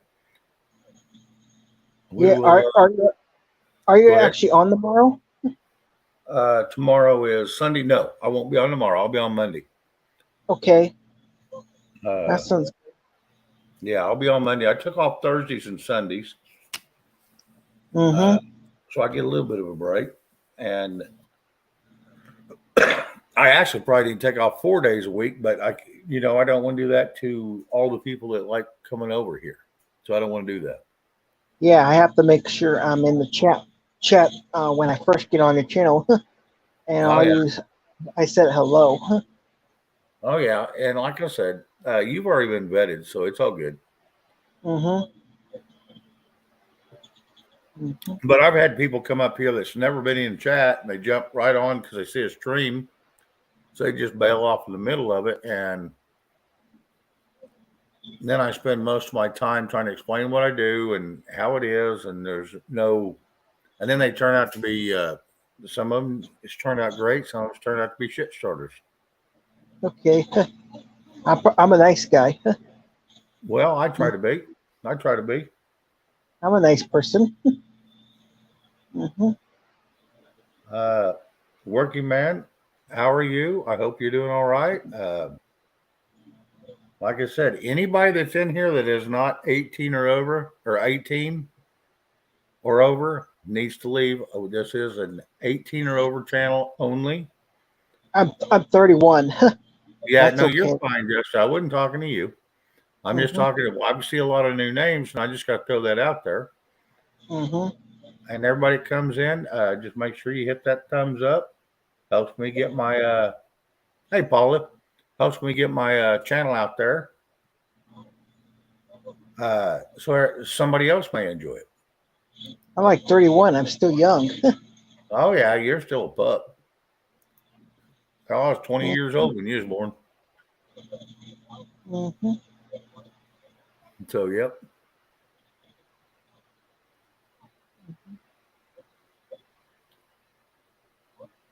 Yeah, I'm a pretty young guy. Working man, I'm 57. I'm old. You ain't old. You're in your prime, buddy. 31 is still young. Oh, yeah. Yeah. 31 still. Yeah, you're barely over a baby. I remember when I was in my 20s, I thought I was a grown ass man. And I get my early 30s. I was like, shit, I'm still a kid. I don't know half the shit I need to know. So I started paying attention then. Mm-hmm. Yeah, Mr. B's brain. Yeah, I can remember when I was 31. Mm-hmm. I actually can. And not something I'm going to brag about, but I had a lot of damn fun. I'll just say that.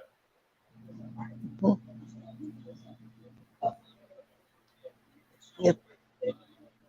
Yeah, I always watch a lot of good stuff on YouTube, like the old Nickelodeon shows are really good, Oh yeah. like Double Dare and what was that one? Legend of the Hidden Temple. Oh Figure it yeah. out. Oh yeah. Yeah, I've Mm. watched that and the secrets to the hidden skulls, stuff like that. Yeah, I've watched some of that stuff. I think it was called Legends of the Hidden Temple. I think that Yeah, was that the was game. one of them. I remember that one. Yeah, that was like back in the 90s. Yeah. Yeah. hmm And good thing about YouTube, they have so many different cartoons you can watch on there. See, Yeah, I don't get into the cartoons much anymore, but I watch stuff like Barney and stuff like that. Sesame oh Street. yeah, yeah, I grew up on Sesame Street. Spencer 17, you're 230 years old. Of course, I've been hmm incarnated. What's going on here? That's comical. Rap, Raptor Ranch. Hello. And yeah, From Happy New Monroe, Year. Wisconsin. Happy New Nice, Year to you. nice to see you. Yeah, you too, bud. hmm So anyway, Yeah, uh, you said you might yeah. have something to talk about a little bit. So what you got there, bud? I I do a lot of videos on my channel so far. Right. Yeah. hmm Good, good. What kind of show do you do? On my channel, I do like movies, retro, TV commercials, Okay. stuff like that.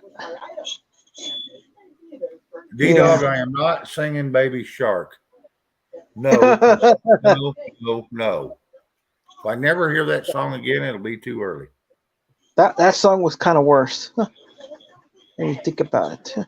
No, he just likes pulling my goat. He's always giving me shit about that or green tights or some shit. You know, Shane on a shelf or something. You know what my favorite music is? Oh, I What's that? like the country. I like country music. Oh hell yeah, I'm a country buff. I stuff love like country. stuff like the Judds, Johnny Cash, Tammy Wynette, Boy, howdy, Patsy that's Cline. 30. That's 30 years before your time. hmm Yeah. Stuff like Kenny Rogers. Oh yeah, Rest I in used to listen to Kenny and Dolly all the time. I know I'm not singing the Shane song either, Devil Dog.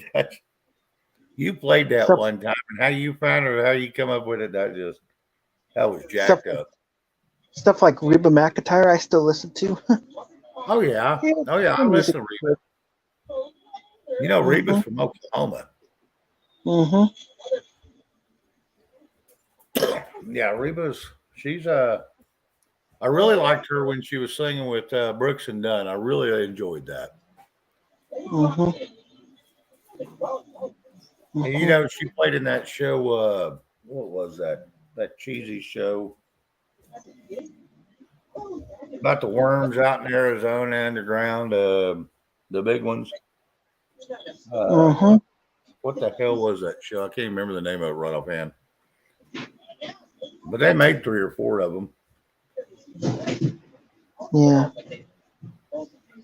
Yeah, I like Reba. I like country music. I really enjoy country. Yeah. Stuff like Willie Nelson. Oh yeah, there's some Willie I like. My real dad was really huge into him. Yeah, Tremors, Creek Squad. That's it, Tremors. Thank you. Tremors was the name of that show. The first couple, 2 or 3, were pretty good. After the 4th and 5th one got stupid. Stuff like Buck Owens. Damn, you're going way back now.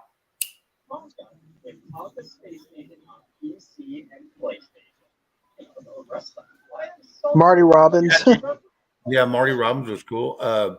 Julie, yeah, those were good movies back then. You know, those were actual movies that were not remade, and somebody had a creative mind. Nowadays, everybody just remaking old movies, kind of like the new music, whether it's country, rap, or rock. They're just remaking old shit. Like anybody seen that like Elvis movie that came out last year? Man, that was a good film. You know, I didn't see that one. I think it was like directed by the same guy who did one musical called can't remember what the name of it. I think it was called Alan Rouge or something. I don't know what it was called. Huh. Moulin Rouge. I Oh, believe. Moulin Rouge? Yeah. Yeah. That's the same director who did Elvis. Oh, okay. That came out in 2022. Yeah. Hey, Jory. Yep. How you doing? Man, there's so much movies coming out this year. Yeah, I heard there was like 22 movies coming out this year. They got the Ant-Man, Quadromedia. It's a new Marvel film. Yeah, I'm about done with the Marvel and the Yeah. Avengers and all them. I'm about done with all them movies. They've run out of shit to do and they're getting silly. I have all the Superman films on DVD, and I have the Batman 4 movie set. And I have the 7th film DC set too. Oh, yeah. Yep. And I got the Spider-Man one. You know. Oh, yeah. A lot of the superhero films I have. Yeah. And I got a lot of I got most of the Friends collections. I love Friends. Good show. You know, I watched a few episodes of it. I never could get into Friends. I mean, the main reason I watched it was for Courtney Cox and Jennifer Aniston. And then it just got silly and stupid, and then I just quit watching it. I got over there just a quick fling in my head. And I remember one episode where Phoebe had twins. Man, 3 babies. And I don't know how, no offense to Phoebe, but I don't know how anybody dated her. She was just out there. Phoebe had 3 kids, I believe. I think she had 3 babies. Yeah. Can't remember if she had 2 or 3. I think it was 3. I think.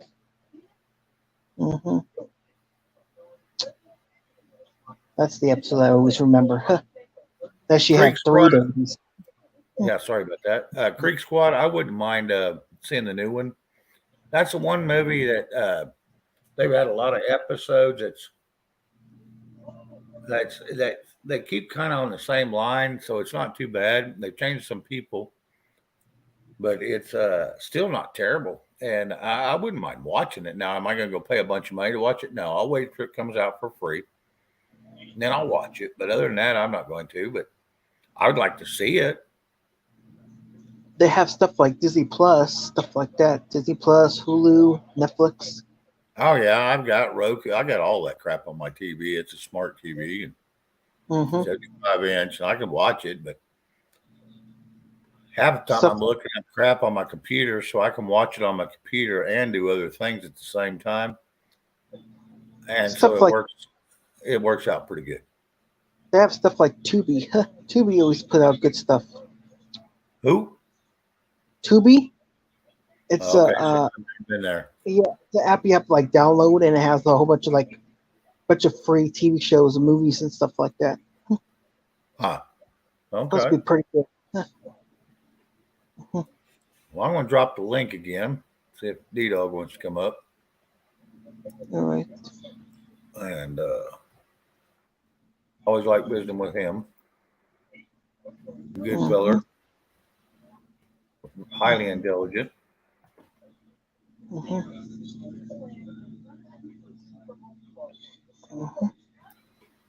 So anyway, yep.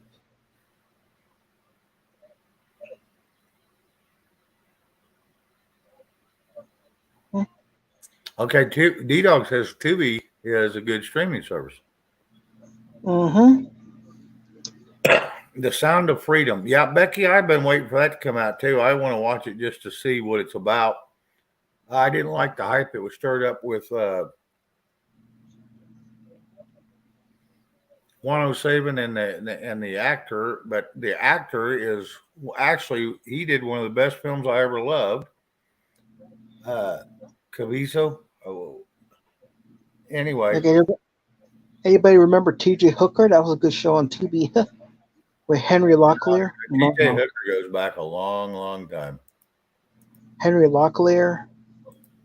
Oh, What's her yeah. name in it? Heather Locklear. Mm-hmm. Yeah. She was a good actor. Yeah. I think it was Jim or something like that, Caviezel. But anyway, Yeah, I believe that movie of Sound of Freedom. See, Caviezel played in that movie called The Count of Monte Cristo. It's one of my all-time favorite movies of all time, and it was about a 3-hour show. Yeah, Jim Caviezel. That's what I thought. Okay. Thank you, Becky. Much appreciated. so. The favorite And- network to watch. Favorite network to watch is MeTV. A lot of old classic shows on there. Oh yeah, yeah. I don't even go to WeTV. Well, shit, I don't even watch TV anymore. I got this big expensive TV and don't even watch a damn thing. And if I do have it on, it's because I've got it tied so I can have 14 different channels up on YouTube at once. So the TV I have is I think it's a TCL with Roku built in. Oh yeah, Yeah. mine's thing. Guys are so sick. Good title for a new movie. One Flew Over the Cuckoo's Nest. Yeah, you get something called Yeah. Amazon Freebie. Karen Thompson, yes, Jim Caviezel did play in the Mel Gibson movie. And what I like about Mel Gibson is he told Hollywood to kiss his ass, and he walked off and started his own damn company. And movies he's producing now are just as good as. Now I'm going to have to say this: I loved him in Lethal Weapon, and some of them shows like that. I'm going to tell you what, he has done so good on his own. I hope he keeps it up for as long as he can. Granted, he's getting a few days on him, but hey, we all are. Just like Fast 10. There's another movie coming out this year. Oh, I know it. How many Fast and Furious, and I mean, it's just getting plumb silly. Yeah, we just got ninth movie they finished. It was like can't believe it was like 2020 or 2021 we got a new one, I believe. Well, it was recorded. Well, they started filming it in 19. And they finally got it out on 2021, but they already had the second one in making, or the next one in making when that one had come out. Yeah, Julie, I like Mel Gibson too. There for a while, I was a little worried about him because I thought he was in with that Hollywood crowd. And I heard, now I don't know how true it is oh damn it, the guy that played Thor, he's from Australia. He told Hollywood to kiss his ass too, if I'm not mistaken, because he didn't want involved in it. He does his movies and goes home and wants to be with his 3 kids and his wife, and that's it. Thor: Love and Thunder was a popular movie we got last year. Yep. He goes in, does the movies, and goes home. He don't want nothing to do with Hollywood. I have Spider-Man No Way Home, and I think I have Far From Home and Spider-Man Homecoming. Those were the good ones. Until they did all the other sequels. Yeah. Like the 3 they did with Tobey Maguire. And I think they made the Amazing Spider-Man with Andrew Garfield. Remember that guy? Georgia Monier, good night. Have a good evening. Sleep well. Or whatever you're going to do. Have a good evening. Have a good rest of your night, I should say. So Andrew Garfield was a good Spider-Man. I can't remember Andrew right offhand. He was right after when Tobey Maguire finished the 3rd movie. And they say, they did a 4th one. It was Amazing Spider-Man was the 4th one. And then they did a sequel after that one. Yeah. And they did 3 more sequels after that. be like 7 movies in the franchise.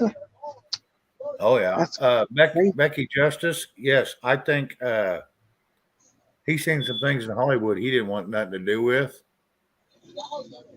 So yeah, he bailed. He bailed and told him to kiss his ass. He was done. Yeah. Yeah, Hollywood tried to beat him up, and he's like, can't hurt me. Yeah. Sometimes when I go to some live streams, sometimes they don't want you to they don't usually want you on panel or something Right. like that.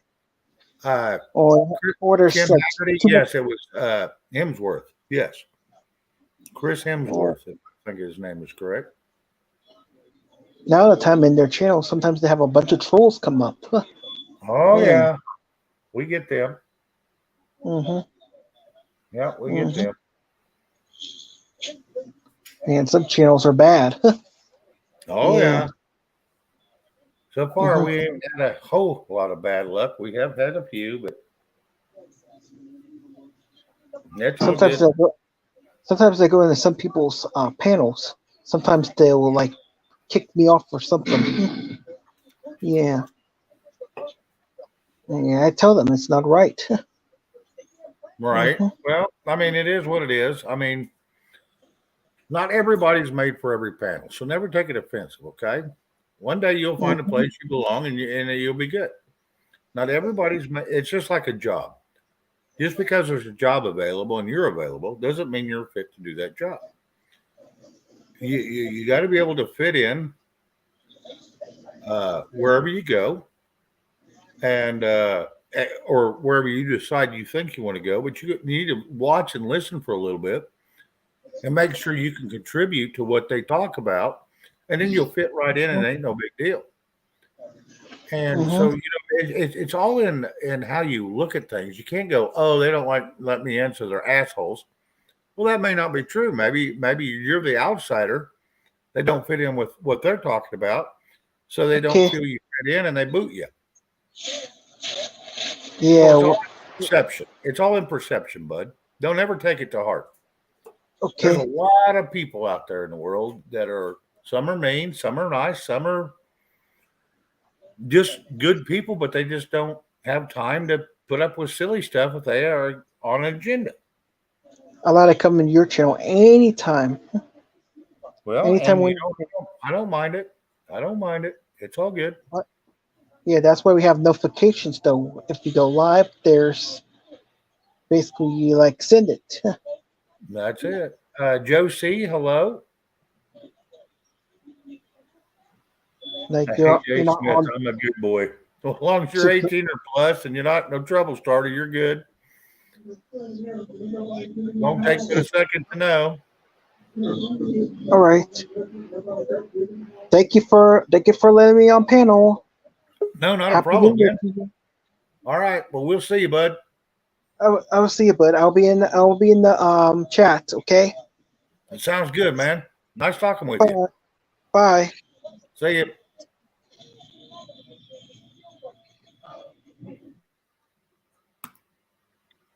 D-Dog, how you doing, bud? Sleepy. Sleepy. Yeah, I kind of know that one. I had like 4 hours of sleep. So, is that what you did? Not sleep real well? And Well, I started canning at 9:30 this morning, and I just got the last thing on the shelf. what the hell? I thought your canning was done a month ago, damn near. No, what I basically did was I just caught up all the dried beans. Oh, okay. Okay, fair enough. Yep. It looks like you just got eating dinner. No, apple pie. Oh, there you go. Hey, ain't nothing wrong with that. Is it still warm? Yep. Oh, nice. It came out of the oven almost 2 hours ago. There you go. Still, it's perfect. Yes, perfect. Not hot, but not cold. Right. Well, down at the canning station, we got an old oven from turn of the century and stuff that came out of a farmhouse that they tore down. Right. And it's wood burner. Oh, nice. So nice.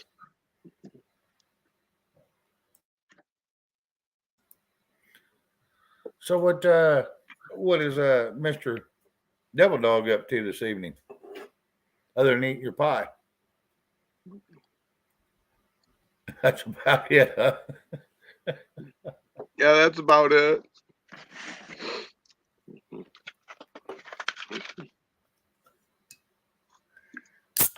Yeah, tonight's been a little slow, but it's still a good evening. You know, I'm not going to cuss. Saturdays for me usually is not that great anyway. Fridays are usually pretty decent. And I do appreciate you coming up last night. That was a big help and a big blessing. I really enjoyed it. It's been a long time since I got to just sit and visit with you. Yeah, it's been a minute. Yeah, yeah. Well, it was a lot of fun. Yeah, well, I got 440 pints done today.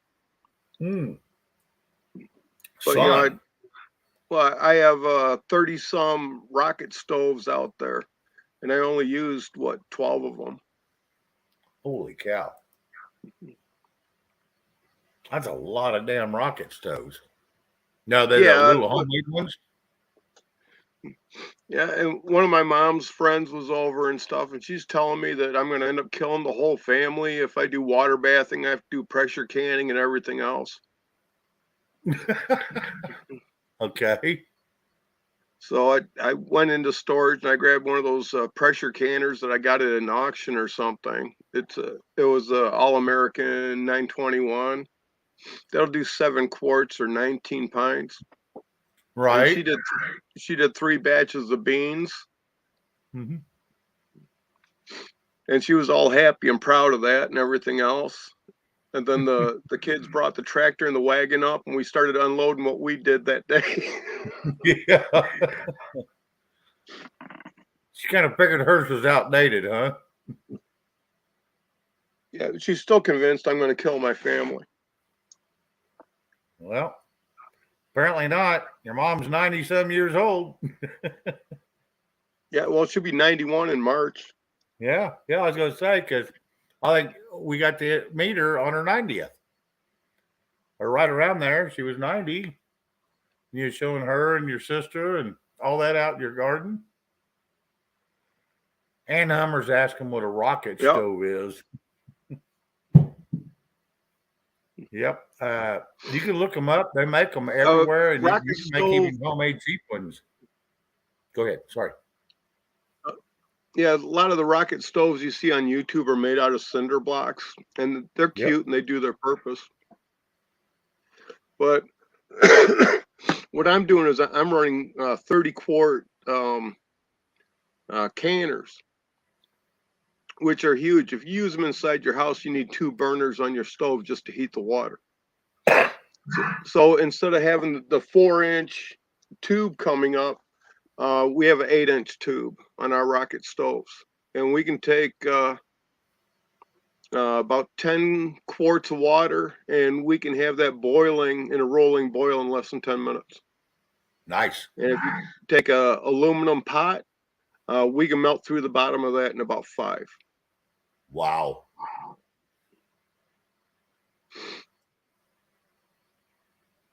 You know, that gives me an idea. That's scary. No, because I do a lot in scrap iron. Never thought about using a rocket stove to melt cans down to get aluminum. Well, we pour our own concrete mold and stuff. Right.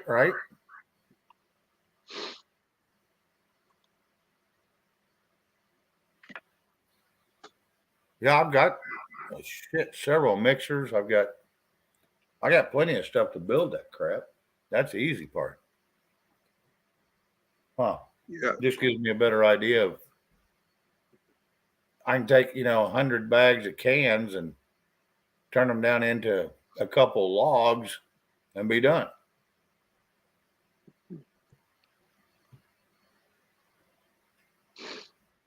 Red just sent you a link. There you go, Ann Hummer. Yeah, those little rocket stoves, some of them are pretty simple and little. And you just use it takes a couple little twigs and some little underbrush to get it started. And I want to tell you what, those little things, the way they're designed is just it's like superheating all your food. It takes half as long to cook as it does on the stove usually, even on gas heat. If it's all done right. Now let me rephrase that. Yeah, this design has been something in the workings for probably almost 20 years. Oh, wow. So we can control the amount of air that gets to the fire. And on the tube part that the pot sits on, right, we can also vent before it gets to the top if it's still too hot. So you can vent it off. Okay. You got a vent tube that takes it on up above your head, so you're not just blowing it right out the back on somebody? It just shoots it out the back. Okay. Fair enough. Yeah, the next time you're out there playing around, you'll have to shoot us a picture of it and show it to us. That'd be pretty cool. I'd like to see how yours is designed because, man, they make so many different designs. Yeah, but all the designs, you can't regulate the air going in it or, anything else about it. I'm going to tell you, I've had a lot of kilns, and, it's forced air induction with the gas, and that's how you get your gas to really flame up like a flamethrower. And it's a trick, and you can really scorch yourself trying to figure it out. I know. Yeah. But those little rocket stoves, if you can figure out how to, you won't get hurt by playing with it, really, if you know what the hell you're doing. But just play with that. Yeah, if you get the right forced air in there, yeah, those things will burn the bottom of a pot if you're not careful. They can get hot in a hurry. Yep. And since our rocket stoves are a little bit bigger, we can use up to 2-inch by 2-inch squares of wood. Nice. Where you see the little ones made out of cinder blocks, and it's all twigs or something up to about a 1-inch by 1-inch. Yep. So you got bitch all the time to keep it going. Oh yeah, you got to have a hell of a brush pile there laying beside you.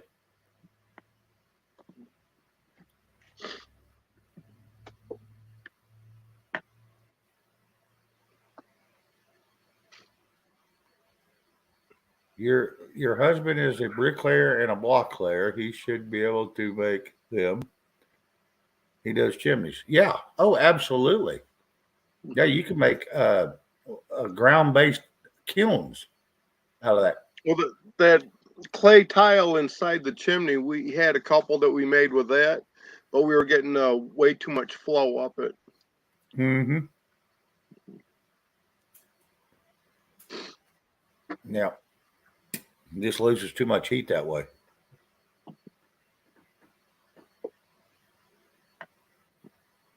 Yeah, we just use a fire brick and whatever your casing is going to be, whether it's steel or concrete, but we just use fire brick, and we did put a door for cleaning it out, but other than that, it was pretty basic. It's pretty simple. Now, the last one I built, I did put up about 4 foot high, so I didn't have to bend over and clean out the door on the bottom. And we'd always roast like chicken breast or something under it because the heat coming off the bottom was hot enough. You could slow roast it or slow cook it. Locust is good firewood. Yeah, maybe. It's pretty solid wood. Yeah. What you eating, dog? He said he was eating apple pie, Red. Well, I'm not eating anything now. He just gobbled it down. He was eating an apple pie. And I only grabbed a small little slice because I decided to call that dinner too. Just a quarter of a pie. Quarter of the pie. Yeah.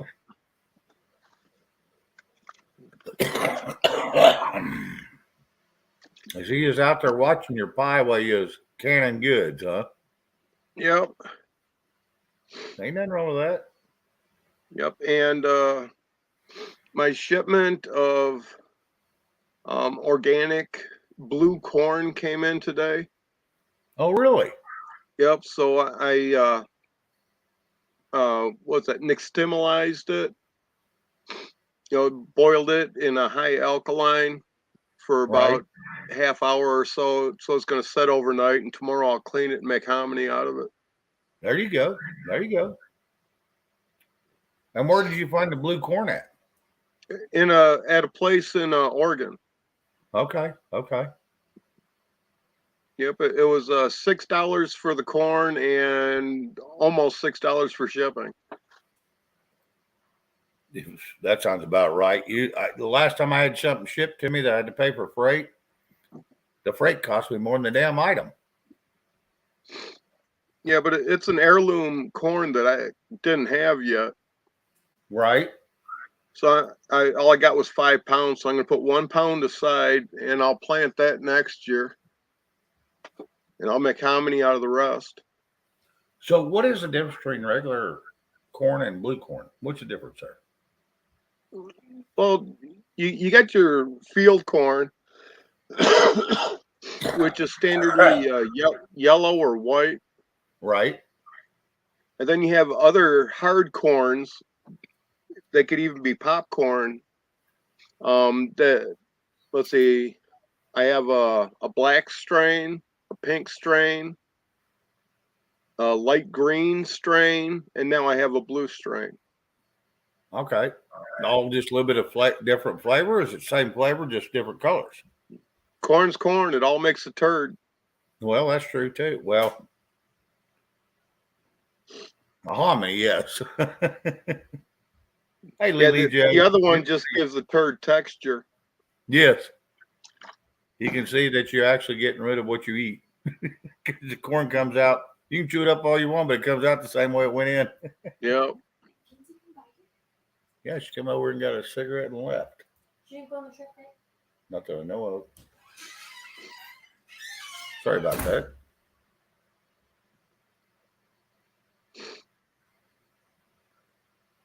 Anyway, yeah.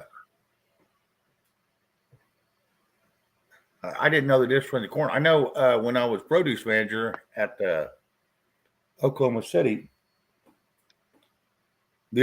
I found out from an old gal had been doing a lot longer than me. And they made me supervisor, probably because of who I knew. Wasn't because of my knowledge, because I was an idiot.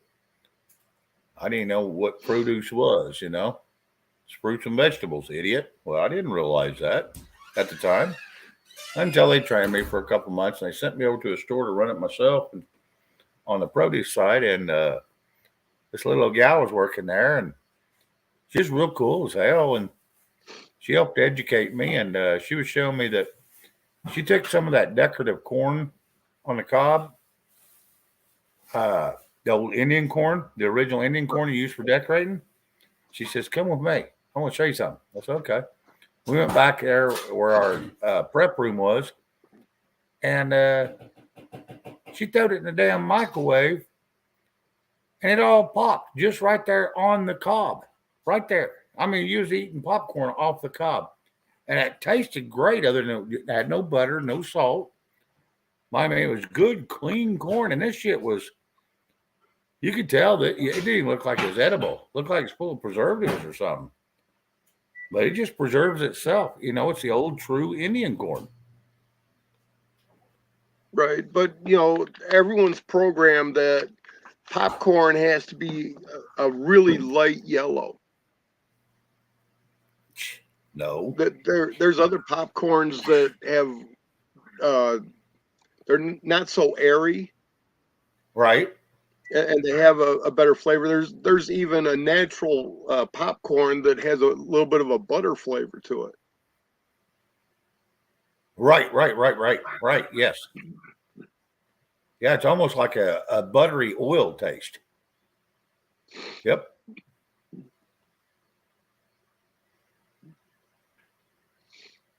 But that sweet corn that everyone really likes is terrible for you. Oh my God. Yeah. You talk about tearing up your gut. Eat a bunch of that crap. Sure tastes good going in. Not so good on your gut. Joe, you're all right. I know what you meant. You're all good. Go ahead, T-Dog. We only have one stomach. We're not meant to eat grains. Right. Yeah, cows have four, so they can digest it properly. Right. Well, hell, even ants have two. Right.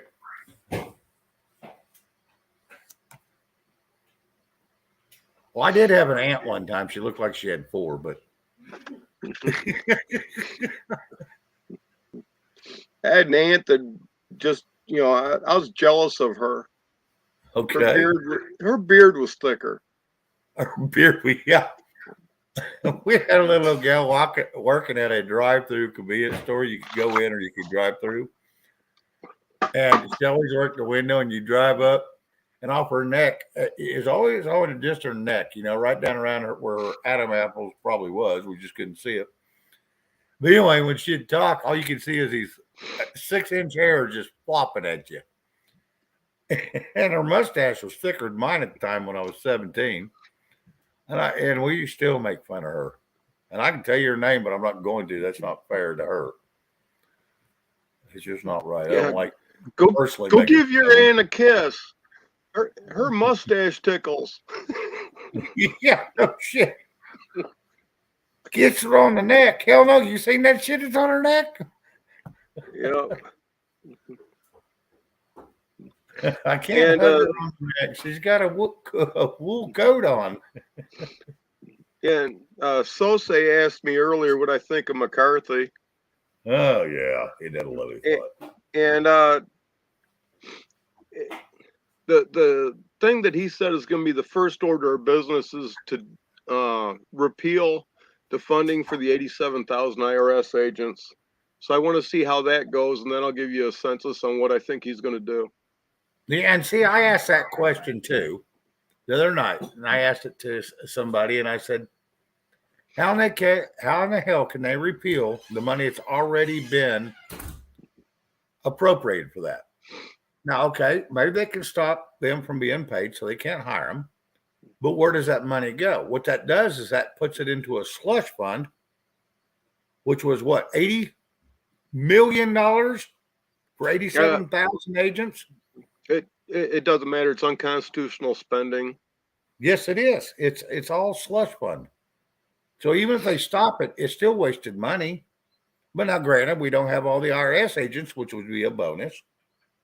But still, it's still our money they're spending and just throwing away. Kind of like down on the border. All that shit that was paid for down there, and now we're paying them not to do it. So we're paying them twice as much not to do a damn thing when we was paying them to do one thing. They should just get the shit done and go on. Now the states are have to pick it up and do it themselves. So now it's twice as much money. So we wasted what, another $40 billion on the border that never got done. Because it costs like $3 million a week for the contractors not to finish the wall. That's what it's costing the government, and the government has to pay it because that was in the contract. Right. So them people are getting paid to sit on their ass and make millions. Sorry, that ain't my books of. Not that. A lot of the places where that wall was stockpiled, was given to different salvage companies. Just go pick it up and destroy it. Yes, when Joe come in, he said, "Go pick it up and get it out of there," because they didn't want. Because the people said, "We'll do it our damn selves." Now just go grab the panels. And they said, "No, you won't." And they went and picked it all up and hauled it off. Yep. One place they did move it to one big area that was on federal land that no one can touch. Okay. And now Joe said yesterday that he was going to he thought that he was wrong on the Keystone and the wall. Well, it's a little late now, dickhead. That's my thoughts. Is because it took you 2 years to figure out what we knew the first day when you did it. Okay, this is like every single election season is 4 years long. Yes. Okay, you get a Dem in the majority on the three different aspects of government. Right. They're going to run a shit show for 2 years, and then they're going to admit that they're wrong, and they're going to undo it and redo all the Republican stuff that the Republicans did, so they look like heroes at the end of the 4 years, so they get in there again. Right. Right. No, that's they do it every single time. Yep. Yeah. Well, that's like when Joe come in, he said, y'all really screwed up. You wonder why you lost seats in the Democrat House? Because y'all said defend the police. He said, or defund the police. He says, it's the dumbest thing you could have done. Then he turns around and says, defund the police. And then now he's saying, we need to fund the police. Well, which one is it, you senile old bastard? Which way do you want to go? He's a bumbling idiot, but we all knew that. No, he's not that good. Yeah, he rates on it right up there with dog shit. No, he's not that good either. He's not even as good as the dog shit that's all mushy that you step in with bare feet. Oh, yeah, that shit that goes between your toes? Yeah, he's not even that good. So. Yeah, he's a piece of work, that's for sure. And I don't really think it's all his fault. I think he's just a damn senile, and he's being told what to do, and he's just a fucking puppet. I really believe that. I don't know. And his little wifey, the doctor. But self-proclaimed doctor, yes. No, she is a doctor, but it's educational. Right. And she needs to be brought up on charges of elder abuse. Yeah, absolutely. I said the same damn thing. I said that when he was running. Oh, yeah. He never run. That's how I don't know he got in there. Yeah. How in the hell did he get in there? He didn't even run. Well, he'd show up and have 5 people in circles. Yeah. He had to fill them with camera crews because no one else was there. Yeah, basically staff. Yep, staff and camera crews. Yep. But the circles were good and round. That was exactly proportionate, correct? So you spent a lot of money on that. Yeah, whatever. Yeah, that's what I'm saying. Like that all mattered. Yeah, and Trump had the big old fat rallies and everything else. News going, oh, super spreader, super spreader. Yeah, jealousy gets you nowhere. I thought it was calling funny. a super spreader because he couldn't bring in anybody. If he was bringing in the same amount of people, there would have never been that story.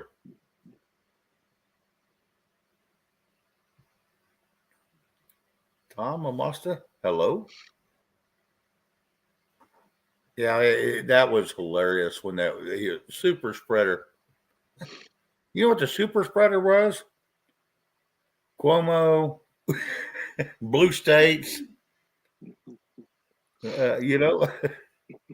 Sorry. I thought you were talking about. It sounds like you're talking about serial killers. Yes. Yes. Pretty much. Yep.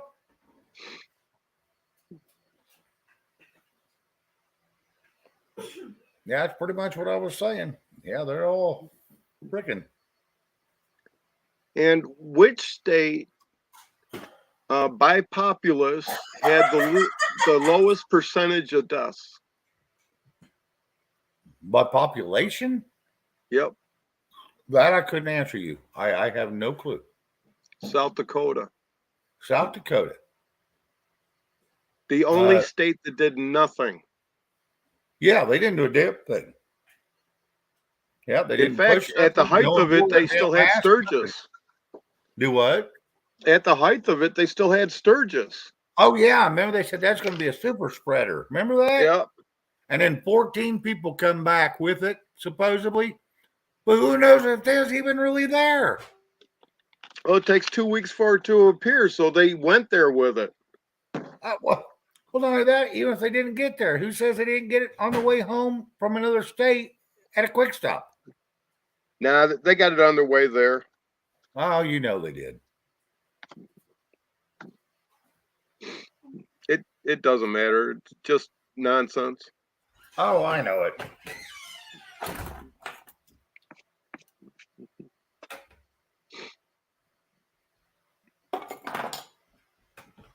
Yeah, that's kind of funny.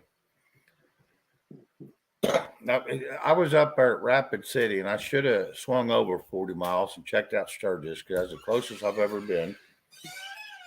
And I should have went and checked it out, but it wasn't at that time. We was in July instead of August. Yeah, it was July 4th. 2nd to the 6th is when I was up there.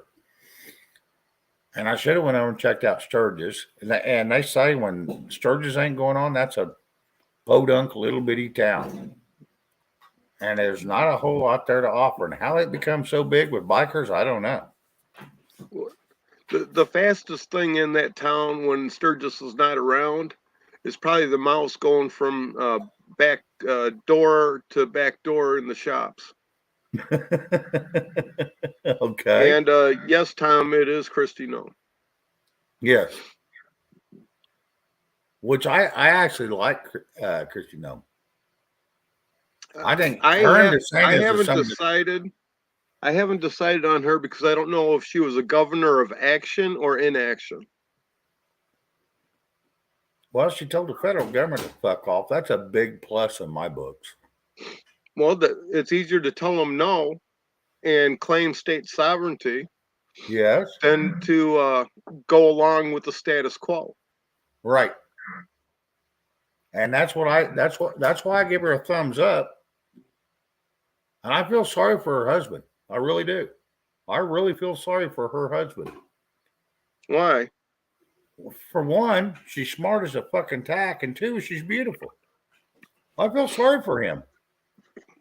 I don't feel sorry for him. I kind of envy him a little bit. Well, because I do not too, only in that, she's like a little badass out in the field with a gun, putting down some grouse and shit. Oh yeah, with fucking cowboy hat on. Sounds like a hoedown for me. No, hoe down, that'd be like Sarah Palin. That's a hoe down. Oh yeah, that's right. That's right. I'm sorry. There's a difference. My brother used to be in love with her. And I said, why? He goes, well, look at her legs. She's got beautiful calves. I said, why in the hell you? Never mind. Yeah, but she's fake.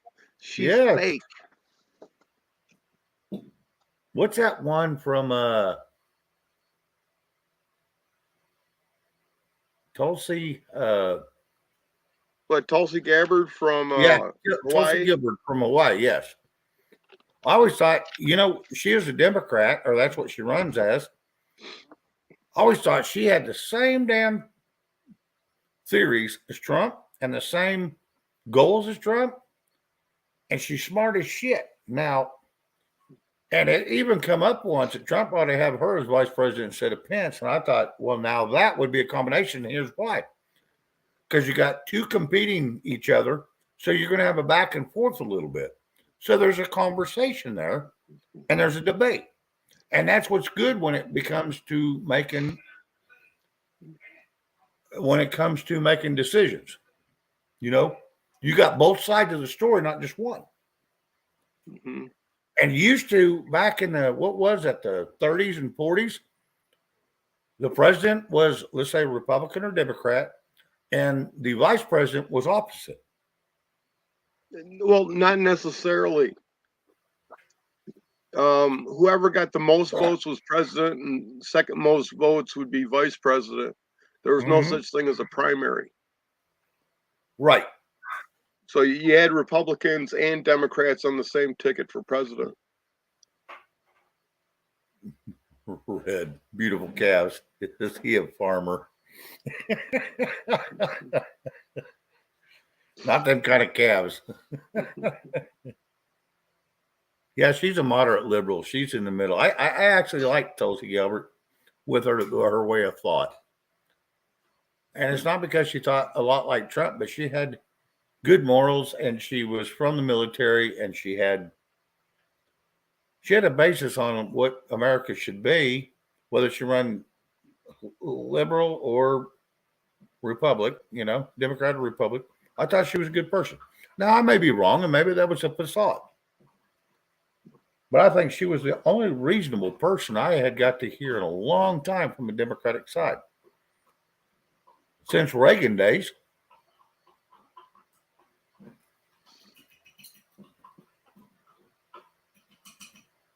So anyway, that was just my thought on that.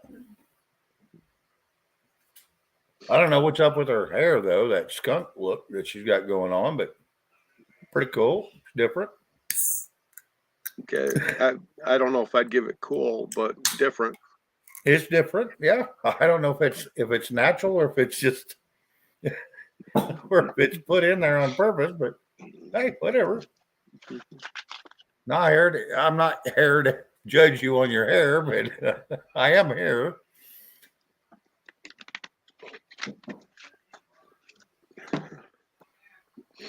Yeah, you just don't get it, Shane. Oh my God, here we go. Hey, I've been watching things about to regrow my hair, and they say it's not the shampoo and crap you use, it's the stuff that's blocking your pores to not let it grow. Yep. So I've been trying to start on that so I can get my hair to quit being so transparent and see-through.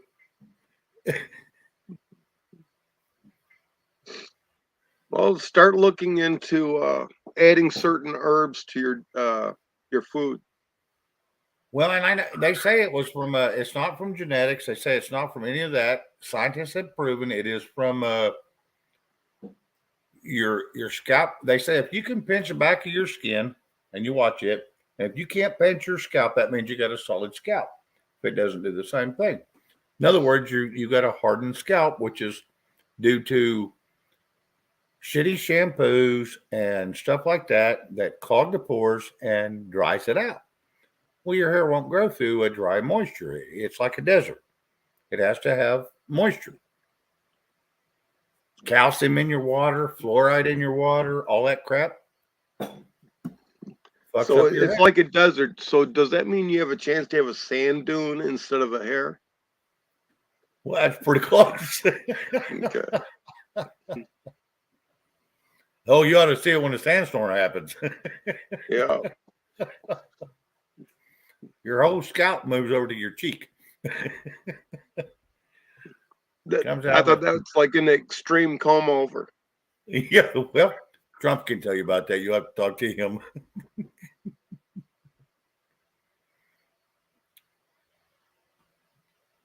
All right, Creek, whatever you got to do, bud. I'll be on for a little bit. I'm not going to be on very late, but I'll be on for a little bit longer. I said that last night, didn't I, D-Dog? Yeah. Yeah, biotin will make your hair grow. What is it? Biotin. That's what Karen says. Okay, biotin. I've heard of it. Yeah, well, when I was younger, this one moonshiner handed me some of his moonshine and said, "This will put hair on your chest." He lied. I still don't have any hair on my chest. That's me. I'm too much Indian. Hell, I can't even hardly grow it on my face, much less on my chest.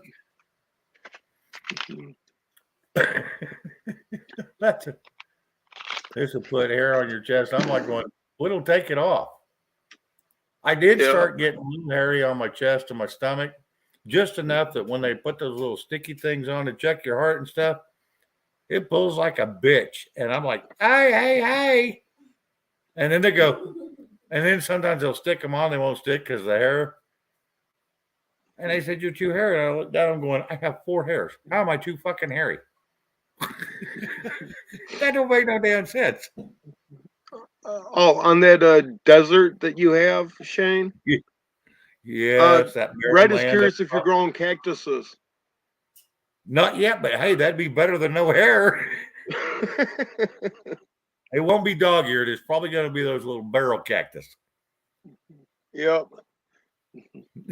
Yep. I'll be back in a second. I'm going to go have a smoke. Yeah, go get her. Did I'll entertain the crew for a second. Garrett Spies, good to see you. Red, very good comment. Nice. Karen Thompson, thank you for all your comments. They're great. The good news is we are not the psycho physical selves we see in the mirror. Well, yeah, that's probably true. That's probably true. Damn, how are you smoking? That smells like shit.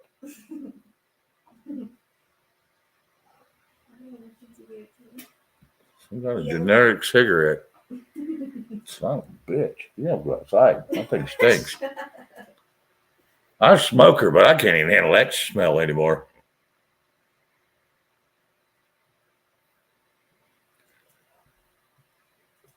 All right, Red, what do you want to hear? You're ready for a song and a dance.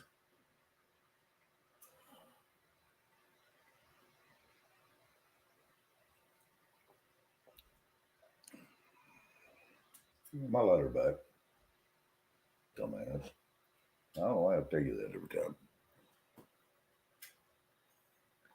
Anyway, Red, just spit it out. Whatever you want to hear, I'll either go find it or try to do it myself. That may not be the best choice, but we're like candles in the sun. Yeah, we wilt away. Yep.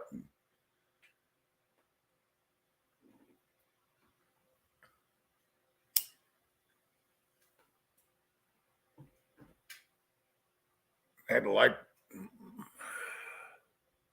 do whatever I do best. Huh.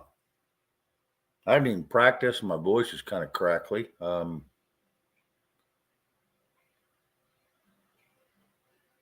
Yes, I am smoking a cigar. I got away from cigarettes 10 years ago. Now, mine look like cigarettes. They are filtered, but they are cigars. But I got away from cigarettes, and now I can't stand the smell of cigarettes. And I smoked them for from 15 to up to 10 years ago. So, on 25 years. Now I smell them. It's like shit. Can't stand the smell.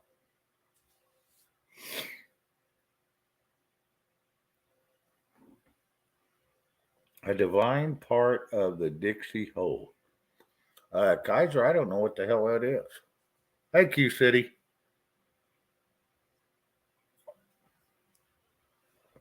I don't know how good I'd sound because, like I said, I haven't practiced in a while, and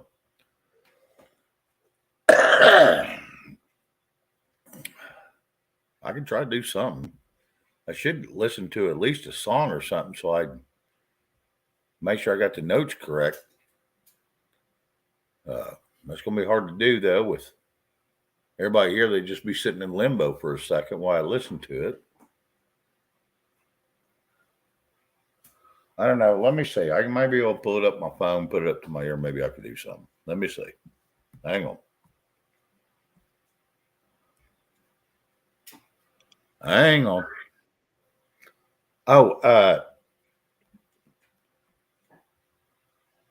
D-Dog, they're wanting a song and a dance, so you're going to have to sing something for a second while I listen to something real quick. Oh, no, I grabbed the bear and the pole. Okay, you grab a bear and a pole. Yeah, someone asked last night when the last time you was doing a little pole dancing.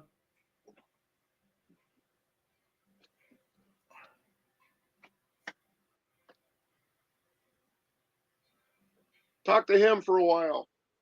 Yeah, talk to him for a while. While he breaks out his pole.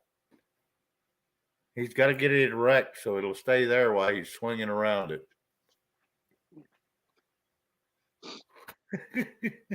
That's one big bear. What the hell are you doing with the teddy bear that big? Shit, I think there's like 8 of them at this house. What the hell's on your shirt? Writing. You got to be joking, right? What's the verbiage on your shirt? I'm just going to nod and act like I'm listening. Yeah, that. Hey, you're at the perfect place for that kind of attitude. Yeah, the interweb. Yep, the interweb. Anytime you hit that fire button that comes on, you know you're going in for a shitstorm. Yeah. Videos running, record on, and go for it. Yep. Yep, and I have the coolest flag coming in tomorrow. Uh-oh. What do you got?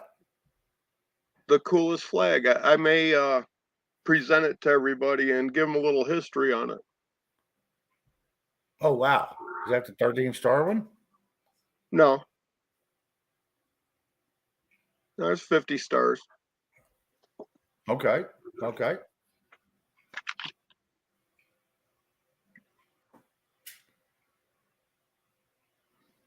Red, I'll tell you what. Come Monday, I'll do the singing thing because I'll go ahead and practice a little bit tomorrow and get my throat, all the little crackles out of it. Because I have to practice for about a day to get the crackles out after because it's been a couple months since I sang anything. Well, I'll get the crackles out and then I'll come up and do something for you.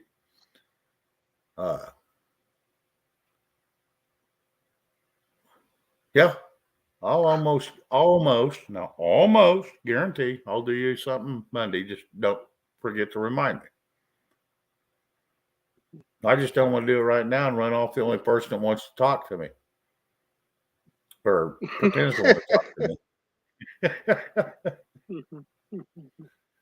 The Black American. I'll tell you what, as long as that transfer goes in tonight, I'll be back to talk to you the next time too. Yeah, no, that's right. Yeah, that's like a good payoff to get it going. Yeah, ain't nothing wrong with that.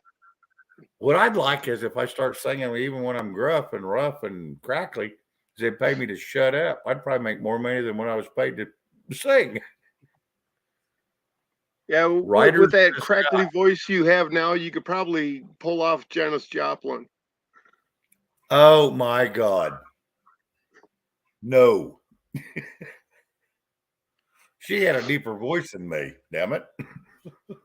I don't think I get that low. No, her voice was higher, but it was just as crackly. Oh yeah, she was I want to tell you what, she come out with some good stuff. And who was that sang Jeremiah was a bullfrog? That wasn't her. No, that wasn't her. That's why I'm asking. Who was that sang Jeremiah was a bullfrog? Yeah. Have you ever heard of Jimmy Gurley? Jimmy Gurley. It sounds familiar, but I can't place it. He's a big brother for Big Brother and the Holding Company. Okay. Janis Joplin's band. Okay. I never knew her band's name. Right. And I had Thanksgiving dinner with him every year for the 9 years I was married. Oh, wow. Brother-in-law? No, he was a friend of the mother-in-law. Okay. They grew up together, next door neighbor. Okay, 3 Dogs Night did Jeremiah was a bullfrog. Okay. Thank you, Red. Johnny Cash, Red says. I like Johnny Cash. I just looked at one of his right now when you asked me to sing something. And the first one I sang was Hurt, which is one of my favorite songs by Johnny Cash. It's a little dark, a little morbid song, but I love that song. Makes a lot of damn sense.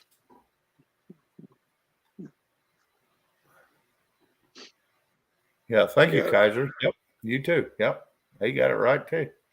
Yeah, I couldn't remember exactly saying that. My youngest daughter says, "Well, you're old, Dad, so let's listen to some Elvis."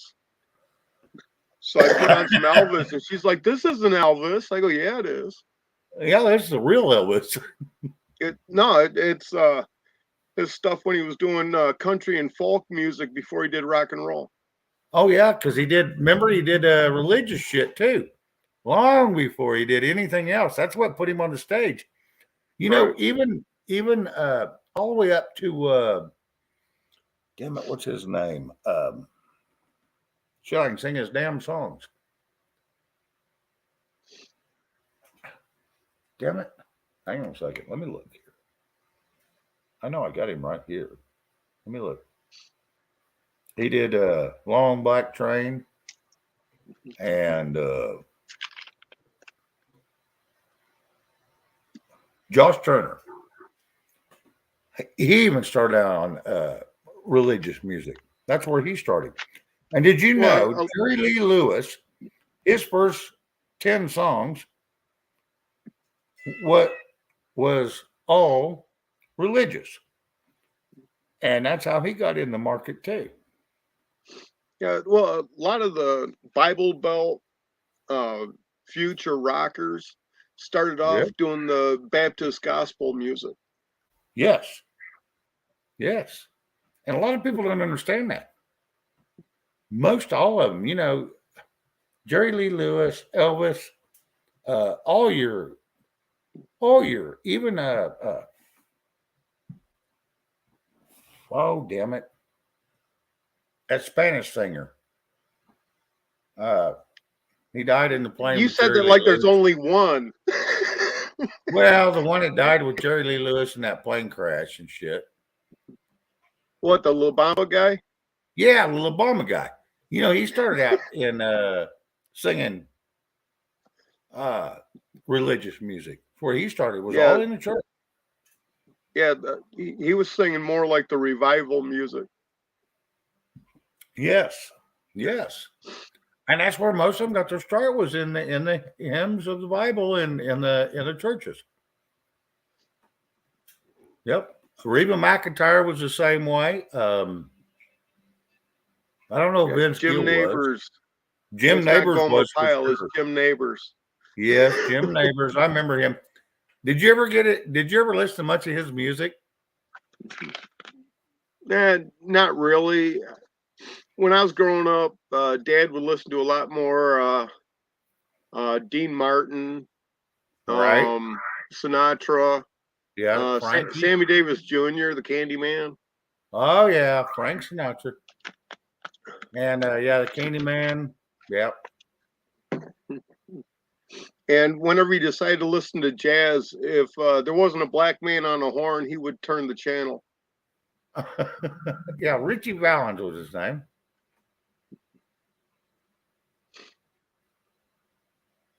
The Brunson case won't be settled till Monday, Garrett. No, from what I understand. Monday they're going to announce if they're going to take the case or not. Correct. Okay, that's maybe what it was. It doesn't settle shit yet. Well, and even after Monday, even if they take it, doesn't mean it's going to settle shit. Right. They'll just send it back down and make them go on. Well, they can also just refuse to see it because of Title 18. Well, that's true. But, you know, hey, everyone got all piped up and expect a lot out of that. And I've actually looked at everything having to do with that case, you know, as far as what was turned in. And yeah, it looks like a lawyer put it together. Oh, lovely. Red says, I heard something was going to be said about it tomorrow on Sunday. I don't know. I heard Monday, but I don't know. I haven't been following the Brunson case for a reason, because I always kind of figured it was going to be another one of those division kind of deals, because everybody's going to be pissed if it goes one way, and the other half's going to be pissed if it goes the other way. Kind of like the abortion judgment. It's going to be a jacked up mess. Well, that's not a judgment. It's only an opinion. Well, that's true. True. Okay. But, you know, when the Supreme Court said on the abortion deal, it stirred a whole bunch of shit there for about 2 days, and Swept under the rug pretty quick. Okay, do we have to go through all of Article 3 so that people realize the Supreme Court doesn't really mean shit? Oh, we've been through it, but if you want to, go through it. Whatever you Not want to really. do. Okay, just tell the parts that mean something. Yeah, anyone that can read everything about Article 3 in about 5 or 6 minutes. Yep. There's only 3 sections.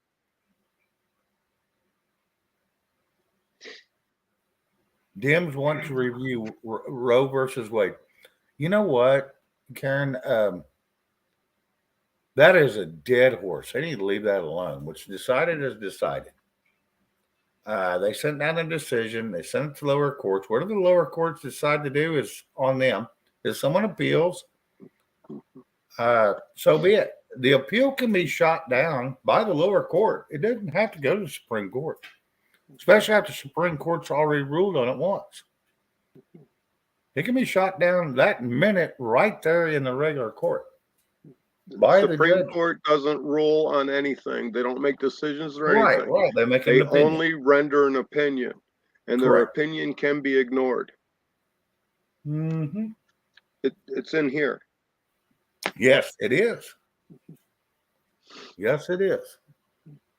And because the Supreme Court put Roe versus Wade back into the states, so all the laws that are within the states that said that abortion is murder, a lot of them had proposals put up to enter into the Constitution of your state. Correct. And under the proposal, if you read the whole thing, and nobody ever does, at the bottom quarter of it, it's going to say that the state has the right to euthanize your children. But they still passed it in almost every state it came up on. Yep. And that is fucked up. No one will euthanize my child. Sorry. Well, if it's in your state constitution, go ahead and stop it.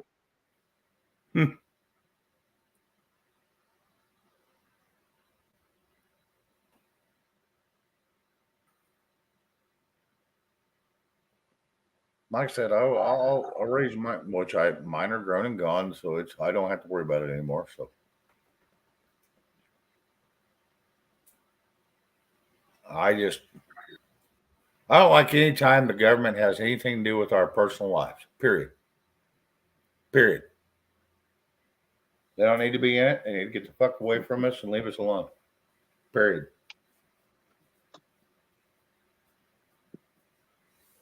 Yep. Red's showing off the Constitution Study Guide. Yeah. That's what you get for $50. Well worth it. Every penny of it. Well, I'll tell you what, that's a lot of damn reading. That one book looks like 600-700 pages. Well, you get this book. Uh-huh. The 5,000-Year Leap. It's got to be 400 pages. 341 pages. Yeah, because mine's 392 on my taxes. And then you get this one. The Making of America. That's one I thought looked like 600 pages or better. 888. That would take me 7 days to read. And then you get this. And this is what every elementary student had to pass. A catechism is a graduation test. Okay. Yep. And what year is that from? 1828. Nice. And then you have a book that has the lessons in it. Okay. It tells you exactly where to go to find shit. Nice. How much of that have you read? I went through this 15 years ago, 18 years ago.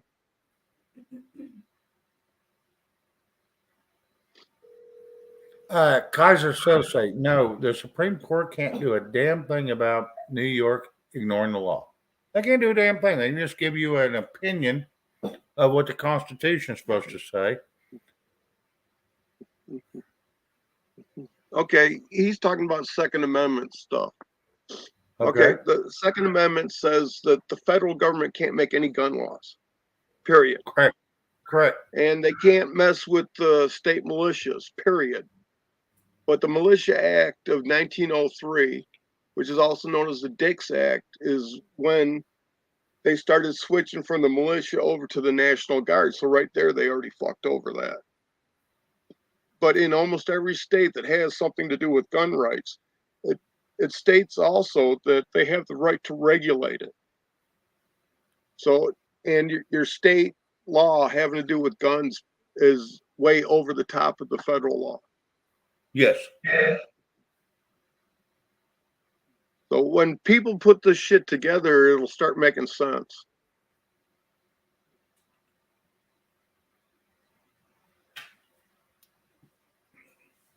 And let's see see if I can find it.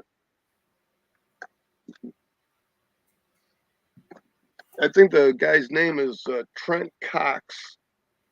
And when they're putting together the Bill of Rights, he was the one that was fighting so hard to get a gun amendment into the Bill of Rights. Okay. So if you start talking Second Amendment and I ask you a question about him and you can't answer it, the discussion's over because you don't have enough basis to talk to me about it. So don't ask me no questions about that because I won't know. Nobody does. Right.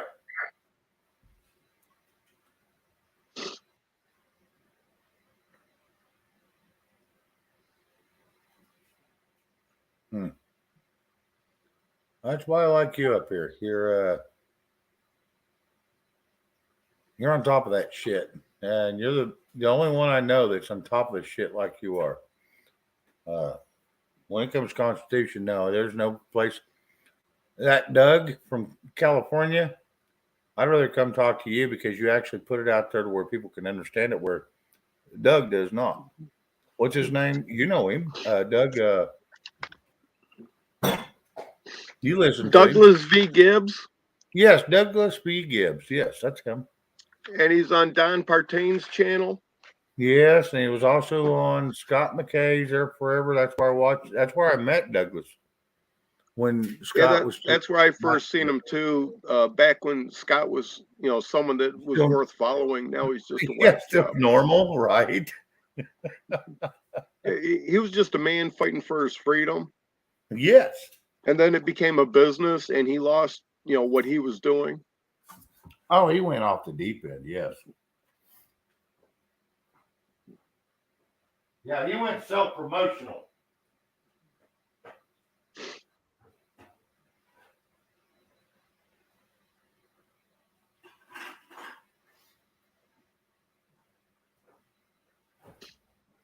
Now, I like Doug Gibbs a lot, and I give him a lot of respect because he knows, a ton about the Constitution. Yes, he does, and he teaches daily. But he likes going off the deep end a little bit. Yes, he goes out there, and he don't explain it like you do. He explains it like he's talking to professors or college students.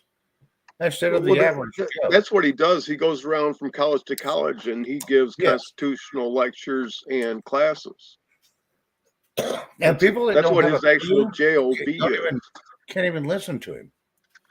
So the people that ain't got a clue that want to learn, you got to talk to them like they're going to understand. So talk to them like they're third graders. And I'm not trying to belittle anybody because when people talk to me, they need to talk to me like a third grader. Because the confusing words just makes you go, okay, you start thinking about that and you don't listen to the rest of the damn shit that's going on. So you dumb it down a little bit and then the average person can understand. Not all of us went to college, Not all of us went to the military. Not all of us had perfect training. Half of us couldn't even finish fucking high school. So you got to talk to them like normal people. Just like, like I said, a third grader, 8, 9-year-olds.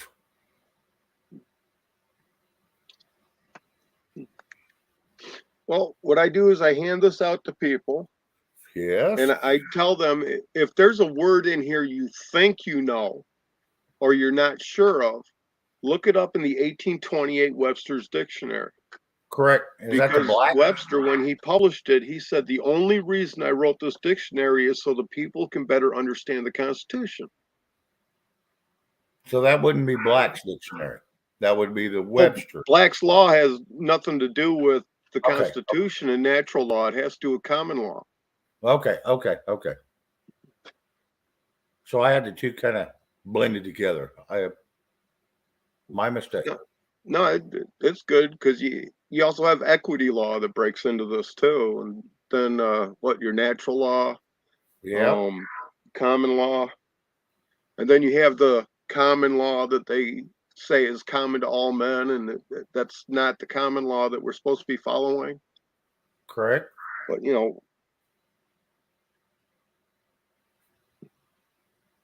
the only people that are in jail are people who want to be in jail. Correct, because they don't want to take the time or they don't have the knowledge to get themselves out of it.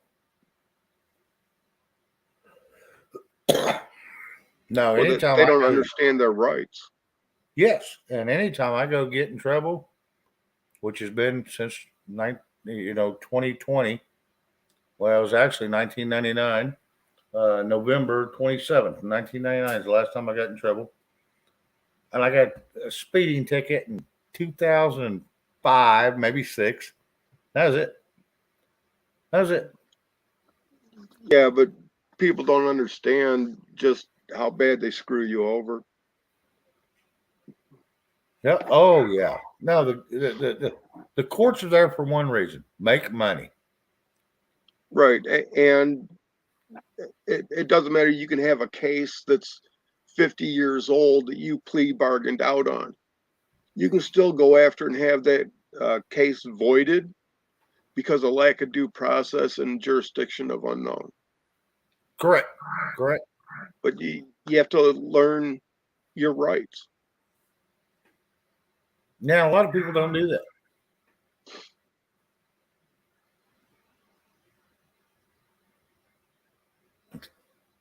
Well, I'm going to do one thing. Let's see if we can get one more person up here to have a conversation with for the next 12 minutes. And then I'm probably going to shut her down.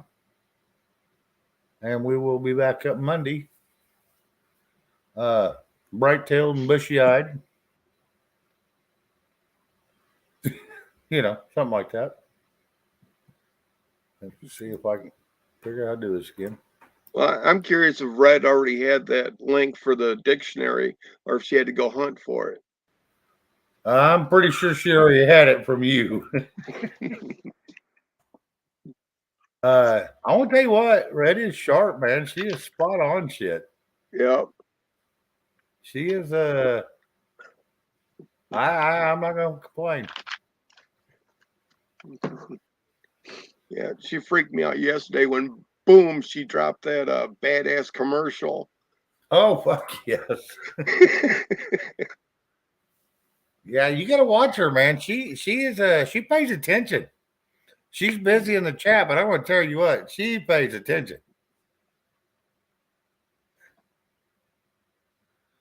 She's I have no complaints about her.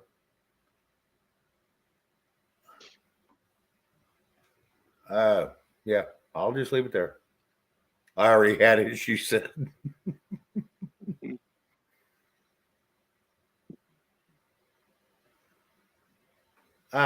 Creek, I dropped the link if you want to come up. Anybody wants to come up, we got about 10 minutes before I shut down. So if y'all want to come up, I did drop the link.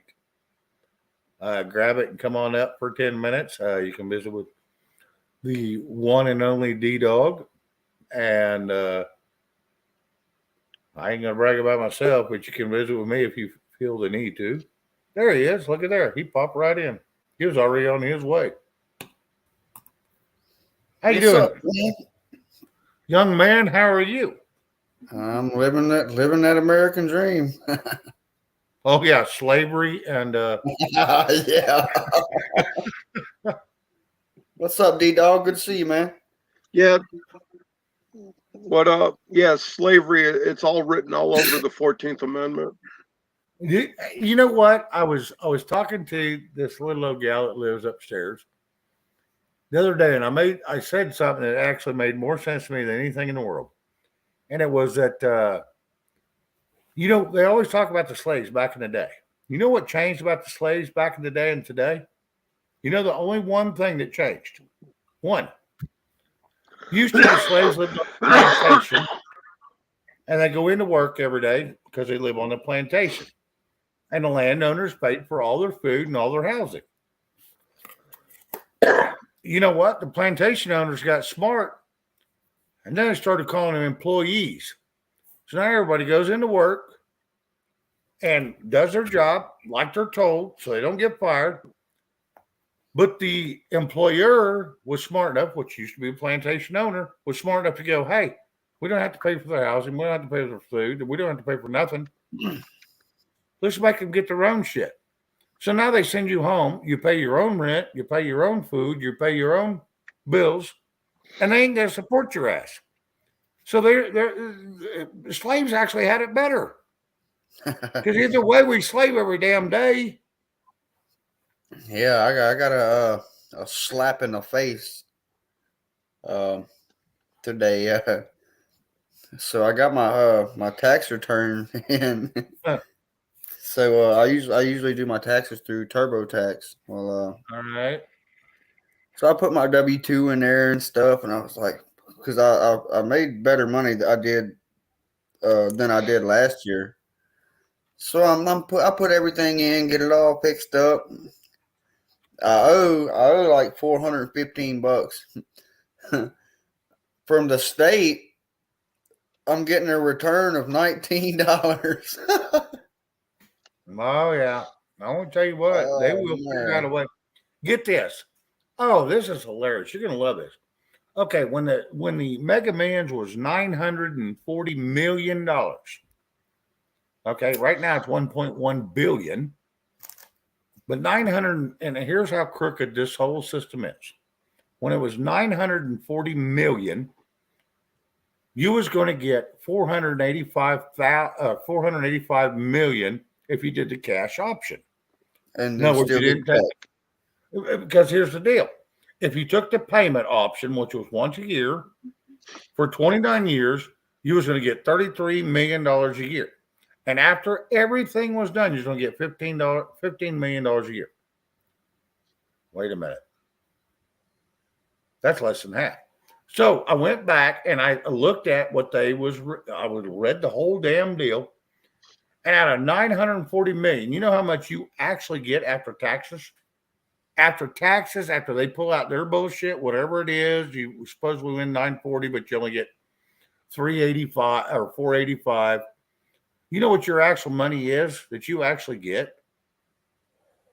218. Not even a third. 218 million. Okay. Out of $1 billion, basically. Not so even you a figure third. that into the 940. You know what that is? Whatever they say you win, you get 29% of. Everybody thinks you're going to win a big ass huge lottery, and everybody can't figure out why they went broke. They rob from you all but 29% of the freaking money. And they didn't do a damn thing. The state that gets it doesn't do it. The federal government takes their cut. Then they put you in a higher tax bracket because you made all this money, supposedly. So they put you in that 37% range. You pay another $136 million on top of the 312 or whatever it was. You end up with $218 million out of a winning of $940 million. Down there, $1 billion. How crooked is that? You want to talk about even though it's crooked and I would kind of feel screwed, 218 million sounds fine. Yeah, 218 million is still a lot of damn money, yes. And I said the same thing, but just thinking about how bad the government and the state fucks you over on taxes. Oh yeah, I'm about sick and tired of giving them my fucking money. That's bullshit. Excuse my language, but And that's stop. bull. And stop. That's what I said. It's yeah, but I mean, if you do, then what? Then they're gonna come for you. They'll garnish your wages. Not if you do it right. They can't do that to a man. A corporation cannot come after a human. Bingo. Just got to learn your rights. That's it. Yep. You need to break open a book, Creek. Yeah, I definitely need to do that. You need to break open a book. I'm about sick of this bull. I live check to check. I owe $415. I mean, it's not a lot, but still, that's besides the point. You know, they took out my maximum amount every year. And at the end of every year, they tell me I still owe $2,500 a year. Now, if you're taking out the maximum amount, there it is. Okay, 1099 NEC from 21. What does that say? Non-employee compensation. Compensation is not income. So why do people claim it? Bingo. This is a class 5 tax document, not a class 1 or 2. Your W-2 is a class 5 tax document. Yep. It shows compensation. It doesn't show actual income. A That's W-3 is the only document that has income. Huh. It's Well, all I don't know, like man. My W-2 shows like my income. Like I don't have my bag with me. I'll show you. But I don't know, man. I definitely want to look into that and research that and learn something. You know, because Well, you can start on YouTube. IRS director saying that taxation is voluntary, and you'll find at least 4 videos right in front of Congress. Yep. Come on. That's it. When it all bears down to it, it's theft. It's you were taxed on the stuff you buy from the store, your hard-earned work, just everything. you know, They tax everything. They do, and that's the thing I was trying to get at a minute ago is, okay, you get taxed at work, federal and state. And you go to a grocery store, you get taxed or anywhere you go, anytime you buy something, you get a direct tax. I can understand direct tax. Yeah. Okay, I can understand that one. And then you get an implied tax, which is property tax. Well, if you go back and look at the original law of property tax, it meant anybody that had a plantation over 100 people that was making you money, that's like a capital gain. Now, that's an implied tax.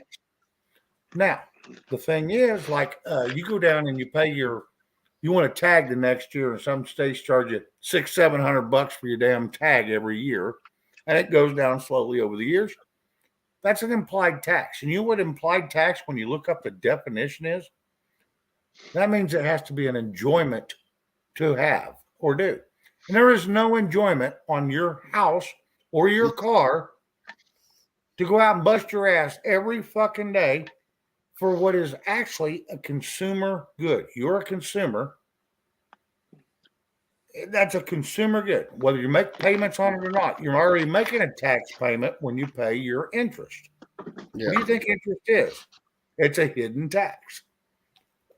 So anytime you make a payment on something towards a vehicle or a house, that is an implied tax, which is illegal. And there's only 1% of the U.S. population at this time and day in the world, even the U.S., that is actually owe an implied tax. And that's people for actual personal gain, which is stock market. You know, you're buying and selling of stocks. They can actually tax you for that. And then here's another thing. You win the lottery. And property flip overs too. Yes, absolutely. But you got 3 years to reinvest, so you can kind of save your ass a little bit. So you can save it a little bit. There's a lot of shit. You're going to have to start cracking open a book retreat. And if you need help finding the books, I will tell you which ones to get. Yeah, Definitely Red go will looking. drop the links in chat for you. Yeah, well, give it a second. They'll be in the fucking chat because Red's good. she's hot. She's spot on. Yeah, I went to one of my favorites is out of Nevada. And Wright County actually is where he's out of, but he has a store. I don't know if it's in Nevada in Wright County, but this guy was a ranger, parachuted out of fucking planes and helicopters and shit, and then he ended up teaching the government taxes. And he ended up becoming a cop, and the guy's 60-some years old now, and his first tattoo wasn't until he was 16 or 60. And now he looks like was a drug lord in Mexico. Yeah, he's 60 years old. Said, the hell, I'm going to do what the hell I enjoy. But all his are freedom or liberty and all that, He's very patriotic about it, what he puts on his body. But he's the one that that's where I started learning from him. His name is Dave Chapman, or Dr. Reality. And he writes health books because he's big into health. And this is one big dude, and he stays in shape. Bald-headed as hell. He's got tattoos on his freaking neck now. He looks like he come out of prison. But this guy is sharp as a tack and just never been in prison, never been arrested for anything really. And like I said, when you used to teach the government taxes, he can tell you a lot of shit. When you teach the government how to do their taxes, that's a different deal. That's one sharp dude. And he built that book, Shattering the Myths, because I've got it. I didn't think the government did pay taxes. They get all our shit. They don't pay taxes because they do get our shit. So the tax are already paid. They know it's illegal. So they don't have to pay taxes. I mean, think about it. Hello? Tax already paid. Imagine that. Imagine that. And everybody thinks, well, they got to pay taxes. Only direct tax. That's all they pay. That's it. Period. Well, it ain't hurting them none. Oh, fuck no. They're getting rich by sitting on their dicks and not paying nothing. They get a government credit card to go eat and drink and all that shit the whole time they're in. So it don't cost them nothing. They sit up there, other than where they live. They sit up there and rake in all these dollars from us that we pay and don't pay for a freaking thing. No food, no rent. Well, they got probably rent on it. But like Jason Chavez said, when he was in there in Congress, he lived in his office. He had a cot he'd drag out of the bathroom because his bathroom, had a shitter and a shower and a sink. He had a cot he'd stand up in there. He'd drag it out at night and sleep on it. He had a little armoire where he'd keep his clean clothes, and he had people take his clothes to the dry cleaner, and it was paid for. So it didn't cost him hardly shit to live in Congress. Man. Mm-hmm. Must be nice. Yeah, them offices ain't little bitty. Them offices are pretty damn big. I mean, they're probably 400, 500, 600 square foot offices. Man. They're big. Don't shit yourself. They're not hurting by no means. Oh, no. No. And I know because I watched a tutorial with Jason Chavez. So, okay, maybe I don't know. Maybe that was just his story. But anyway, yeah, it was Burley, and he's got a small refrigerator. He's got a small microwave, so he can cook. Most of the time they eat out because, it's on our dime anyway. It's bullshit, though, man. We the people. It is. We're sitting here starving, and they're up there living a life of luxury. We the people get the shit end of the stick. Yep, and we're the ones paying them to shove the stick up our ass. Yeah. Tell me I'm wrong. You're not. You're not wrong at all. I agree. Yeah, strongly agree. Yeah, it's a fucked up deal, and I'm not real impressed with it. And I excuse my language. This is some of the stuff that gets me riled up, ladies and gentlemen, and I don't mean to get riled up. Son of a gun! I already went past what I was going to go past, but I'll stay on a little bit longer.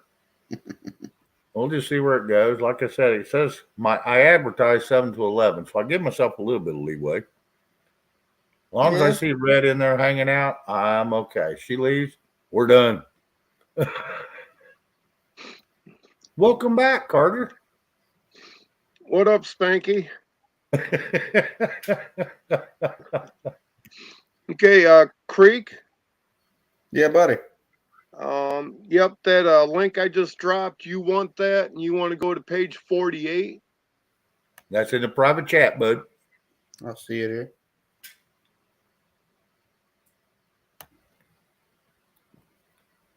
Make a memo, page 48. And that deals with taxes. Page 27 deals with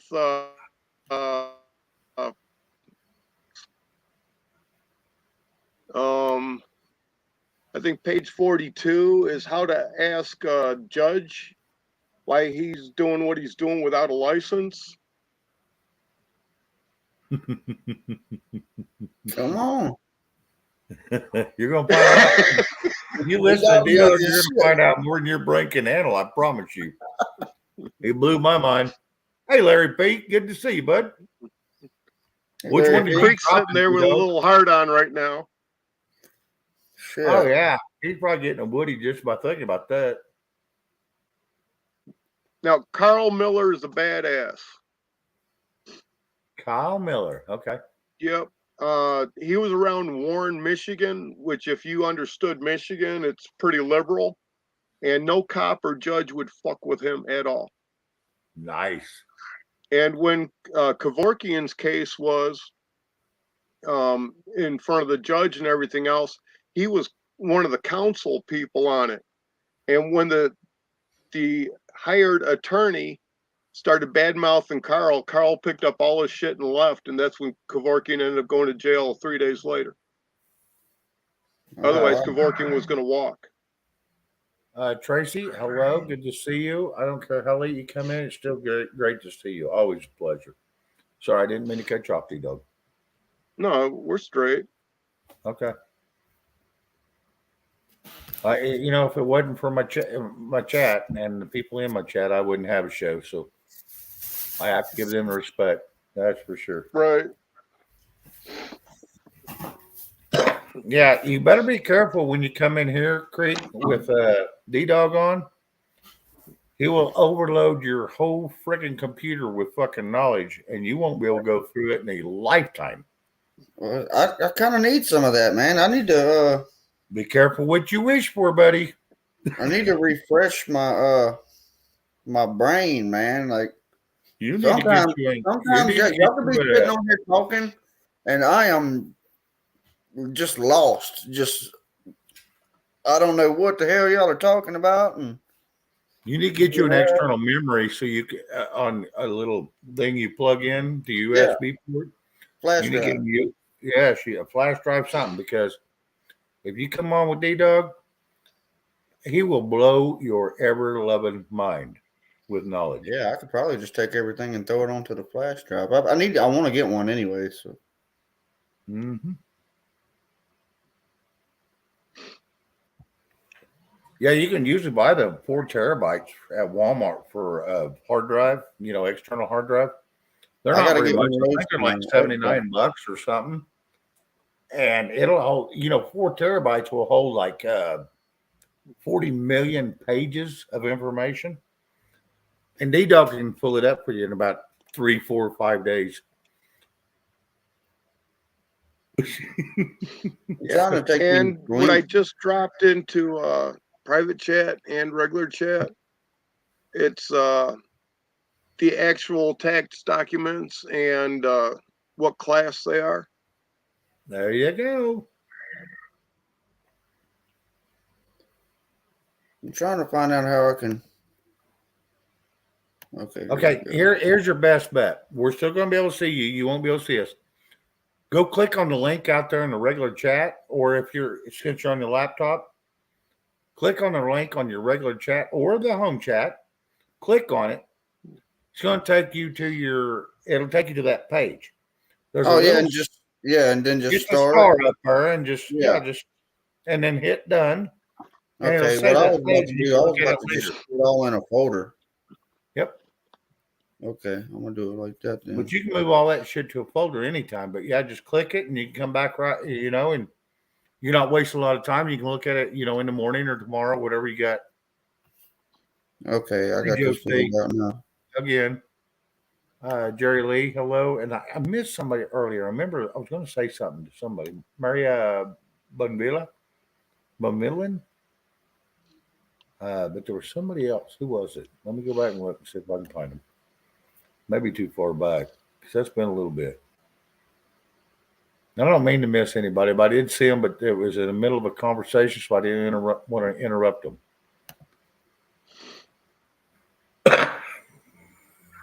I'm pretty sure Red said something, but it's not her place. What's up, Josie? Son.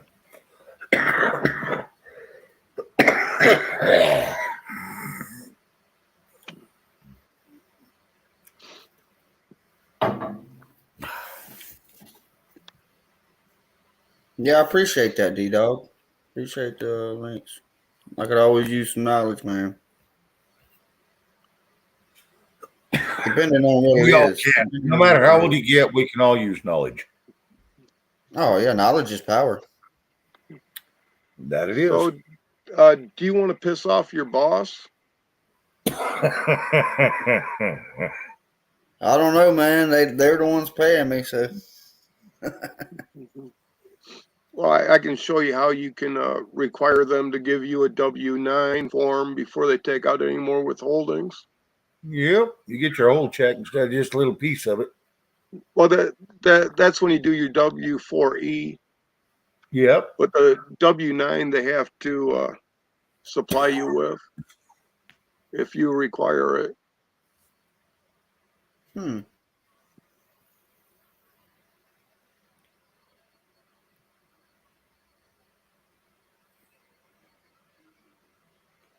Well, I've kind of been thinking about going to cash. Because they told me they would pay me cash if need be. That's what I do.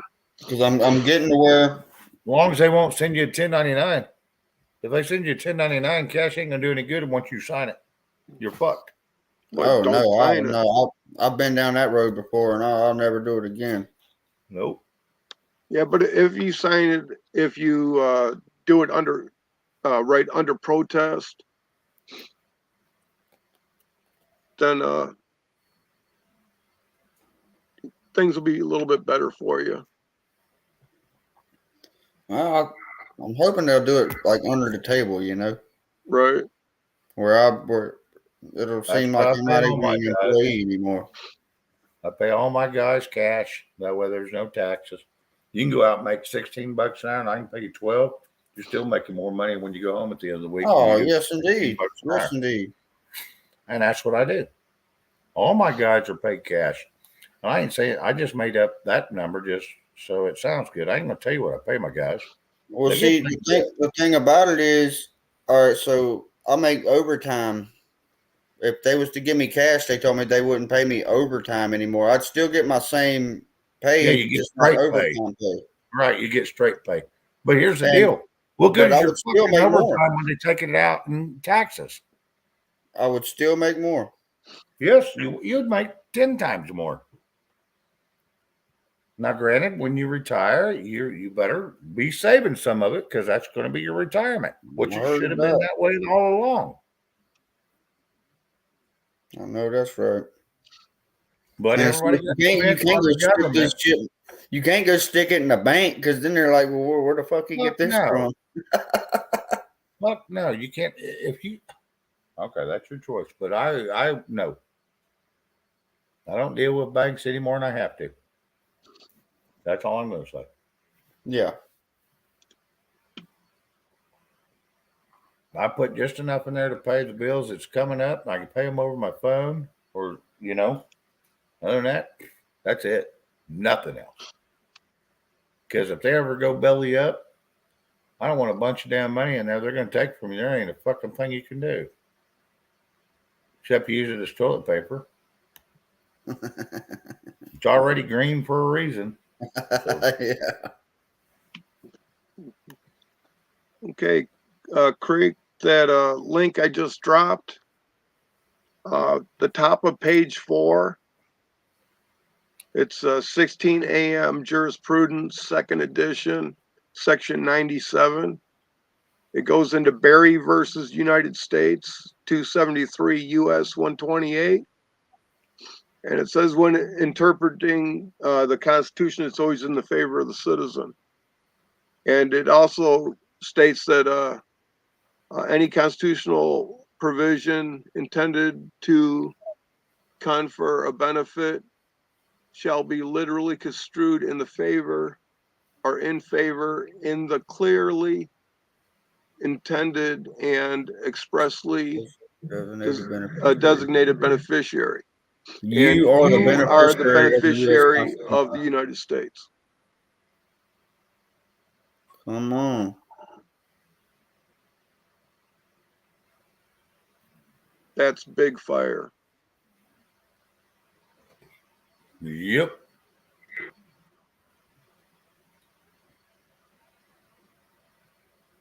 I like how it shows the pages and stuff though on here like that. Yep.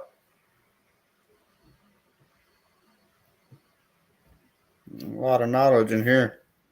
Yeah, and it's one of those deals. Get you a little notepad and write down the really things that really pertain to you. Write it down, because then it's a quick note. You ain't gonna go back and read it all again. Plus, once you write it down, usually you can remember it better than if you just read it. Definitely. It is for me. And it sucks to write it down. And if you're real good with computer, you can just highlight it and save it to a certain page.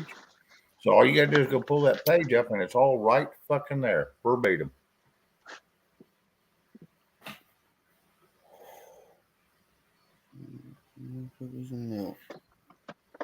Yeah, Josie, I don't have no Oreo cookies and milk because I don't drink milk, especially this late at night, because of the phlegm it causes because I'm a smoker. But I do eat cookies and cream in the evening. I know, D-Dog, you don't like that.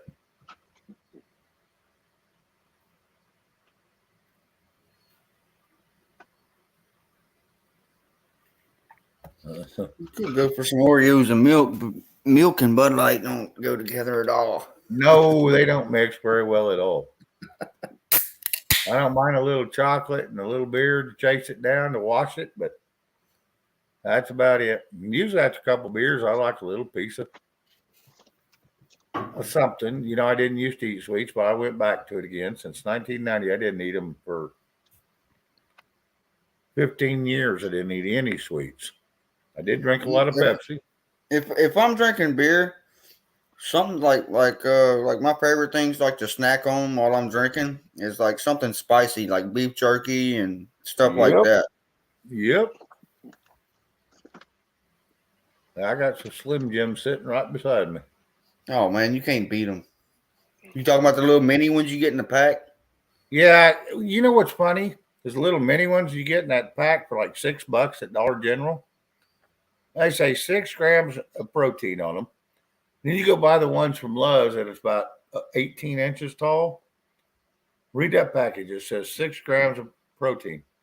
Now, which one's lying? How can you eat 4 times as much and get the same protein you get out of that little bitty one? Ain't no sense buying a big one. It's per serving.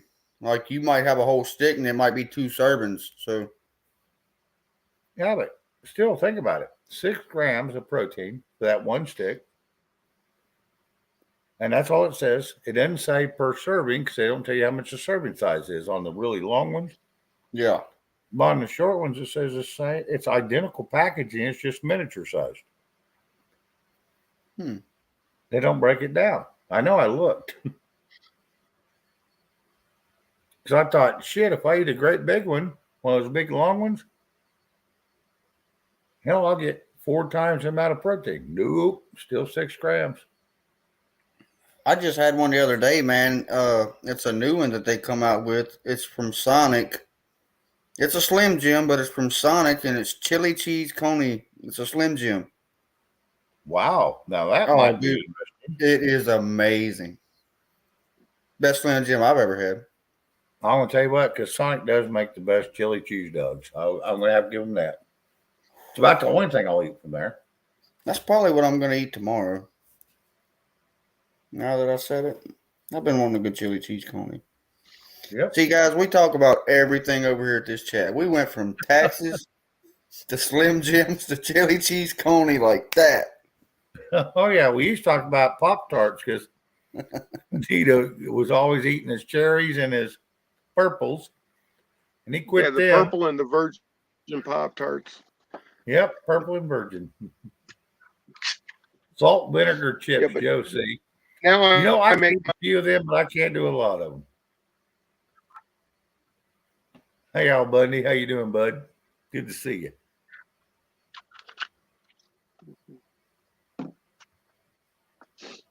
Maria says if it was up to me, I wouldn't buy any.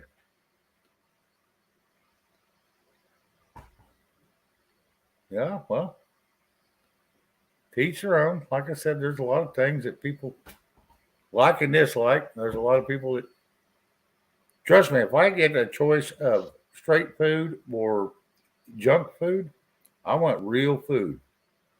Home cooked food. I don't want none of that junk shit. Quick stop or whatever, but if I have to, that's what I do. And I hate cooking for just myself. I'd rather a home cooked meal, anyways. Because it gets expensive. If you figure, if you don't do home cooked meals and you go out and eat every day, that's $20-$30 a day. Yep. 5 days a week. Figure that out. Let's say $20 just for shits and gigs. That's $100 a week. That's $400 a month. Then you're smoking. It's going to cost you another $400 a month. Then your drink is going to cost you another $400 a month. You're already out $1,600 a month. You ain't paid the rent. You ain't paid the bills. You ain't paid your car payment or insurance. And you ain't paid it. I mean, you're looking at $3,500 a month just to survive. Barely. Then you got all these extras like telephone, YouTube, all that shit you pay for. If you got your own show, you get through StreamYard, you pay $25 a month. What do you got there, D-Dog?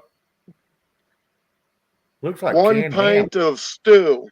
So you got meat and taters in there, and it costs less than $1. Nice. That'll fill you up. That is a full meal. That'll fill you up. Well, a pint is 1 pound of food. Yep, that'll fill you up. That's a lot of damn food. Yeah. And that's that cold bath you've been doing. Yep. Nice. And that's like preserve. How long would that last? 20 years. Around my house, 2 weeks. No, I mean like if shit hit the fan and you had to like save that, like. I have things in there that are bread and butter pickles. We haven't made any of those in 8 years, and we just cracked one of those open, and it's still fresh like day one. Oh yeah. Yeah, I want to get into the whole food preserving thing. I'm sorry. Go ahead. I was going to say, anytime you get into canning shit with the steel lid, I mean, some of that, people goes, these pickles bad? Because the date says this. I said, they're freaking pickled. They'll last for 50 years. You're fine. Eat it. They're going, oh, yeah, these are good. Hello? They ain't They're going to go good bad. provided that the lid isn't rusted. Right. Now, once the lid starts crusting, get it in a different jar or get them gone. No, just throw it out. Yep. Just throw it out. If the lid starts rusting on the inside, just throw it out. Yep. Yeah, I definitely want to learn about preserving food and stuff like that. Canning stuff. Boy, you're going to open up a whole can of worms if you're not careful because now, I'm going to tell you what, that is a vast world of knowledge. It's almost as bad as taxes. That is a lot of. It takes many years to get to D-Dog status. That's for sure. Now, if you I've want tried to it. talk about canning, I can go down to my canning area, and in 12 hours, I can produce probably 600 quarts. Golly. Yep. Holy shit. That's crazy. So if it ever did hit the fan, you'd be in good shape, you know? Till his daughters show Yeah, up. I'll be fine. Plus, well, in the summer, I don't know how many people know, but my subdivision, there's 44 houses in here. And 32, 33 of them come to my house like once every 3 days after they start getting the produce out of their gardens. And they use my setup to can their stuff. Now, is your rent for using all your stuff? Do you charge them at least a jar a set? No. But I know if I run out, I can get on my phone and say, hey, I need this, and someone will come up with it. Nice. Perfect. That's about as good as anything. Yep. That means more to me than them giving me something. Yep, that's true. Like I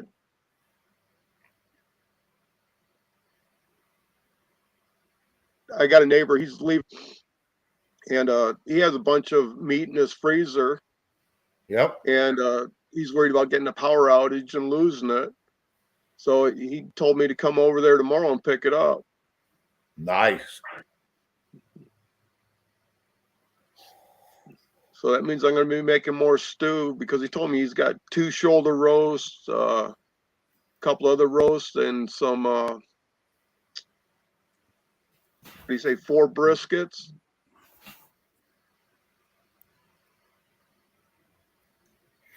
Wow. Maria, I'm going to put this on the big screen so everybody can read it, but that's kind of wild. Talk about the real atrocity happening, the human trafficking and taking our children for harvesting organs and adrena. I'm going to keep that on long because I don't want to raise no flags, but yeah, that's kind of jacked up. We have been living that for the last 3.5 years. More than that, ever since CPS came involved. Oh, yeah. Hell, this goes back to the days of Roman Empire. I mean, even before that. Yeah, but CPS is the number one organization as far as trafficking children. Yep, that one and Red Cross, they say, too. They go all over the world rescuing all these children. They said they're right in the middle of that horse shit, too. That's just what I've heard. I don't know how true it is. That's what's crazy. You never know. It's sad. Yeah. I don't know. Hang on a second. Well, they made CPS to work with Planned Parenthood.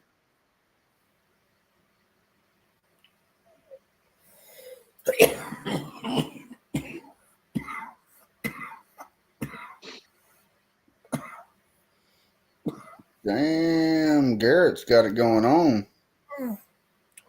Well, What's going on?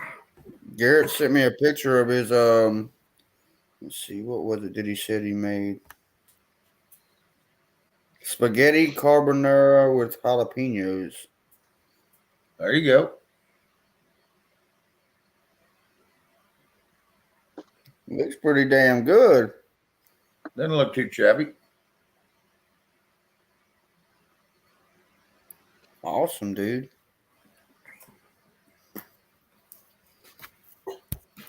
I'll be right back.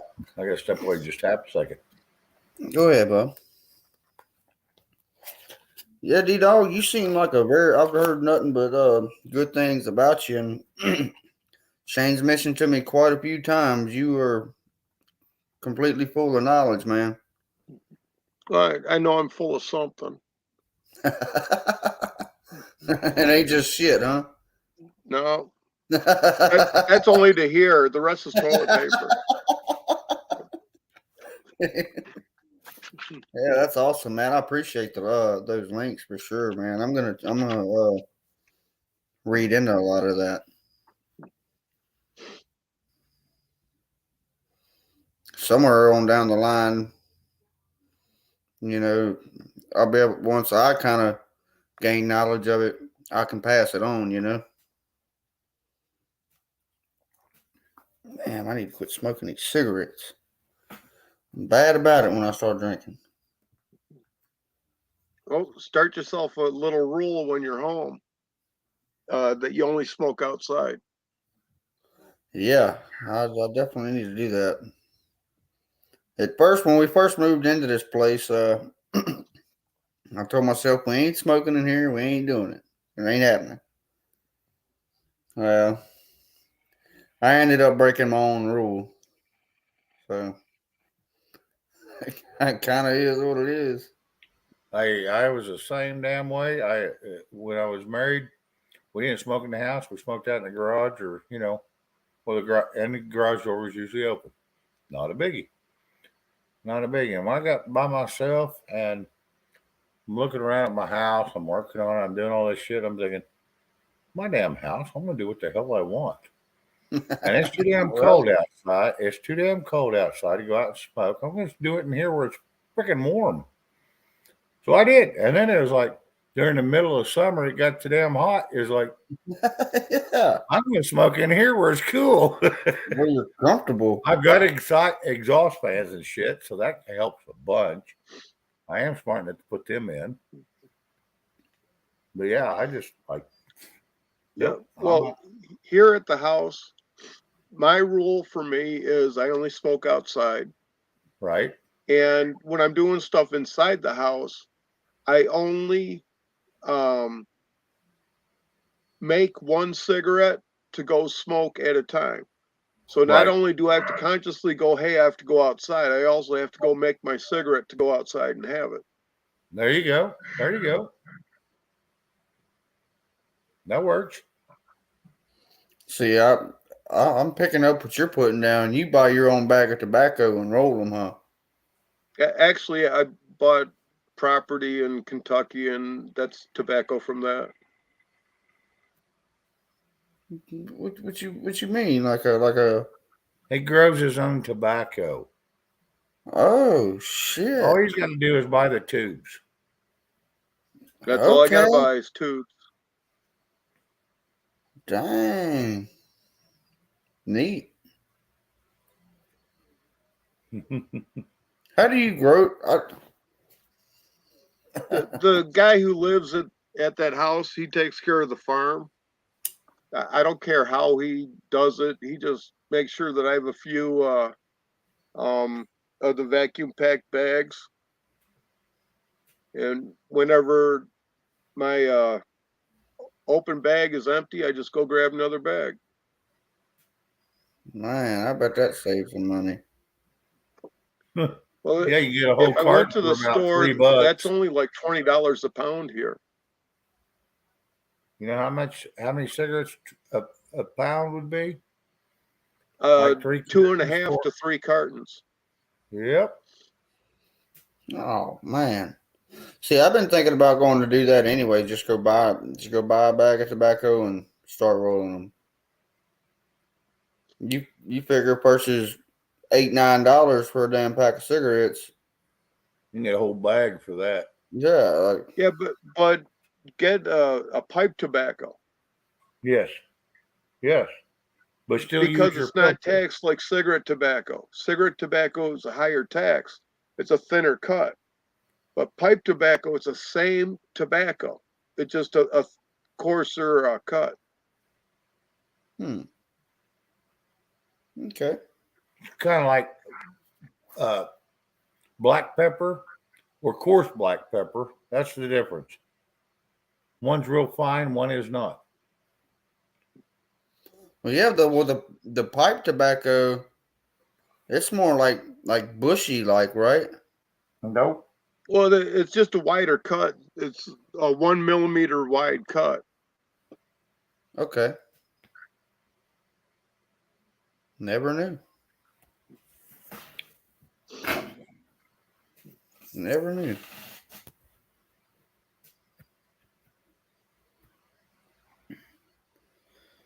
I roll my own, and it's a lot cheaper. Pipe tobacco, 1 bag, and 4 filters will go through that bag.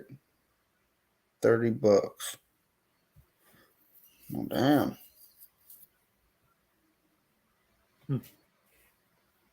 Then if you got a loading machine that loads your cigarettes, it don't take. You sprinkle that shit in there, pull that lever, and it shoves it all in that tube. You're done.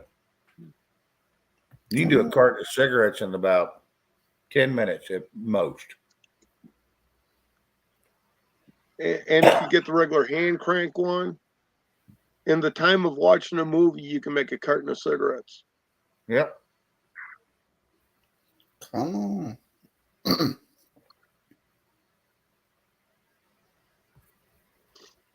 Yeah, I'm gonna look into that.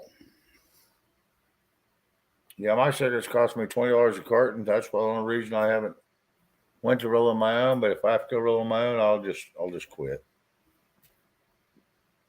But mine are cheap enough. They taste like peach. I lick my lips. It tastes like peach.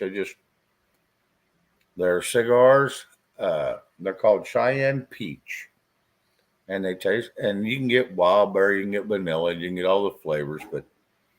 But they're Cheyenne Peach, and they have a filter on them. And cigar tobacco has less tar in them than cigarettes do. Yeah, but they say that you're not supposed to inhale like a real cigar. Well, You're not supposed to inhale it, right? You're talking two different ball games. You're talking way two different ball games. Most of your cigars are, they're so big around. The smoke coming off them, the inhalants, is so thick it will clog your lungs. But when you get these filtered cigars, it's a total different story. What do they call them? Cigarillos? Yep, I've seen them. Well, no, the kind that you have. Mine are called Cheyenne Peach. No, what would it be? Like a cigarillo? I know it's not a cigarette. Well, they look just like a cigarette 100, but they're just they got brown paper on them like a Moore.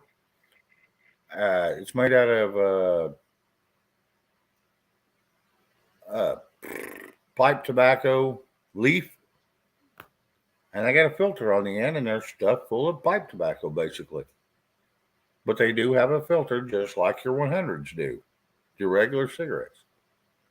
No, I was just wondering because they have a name, like a certain name for them, and I'm gonna look it up.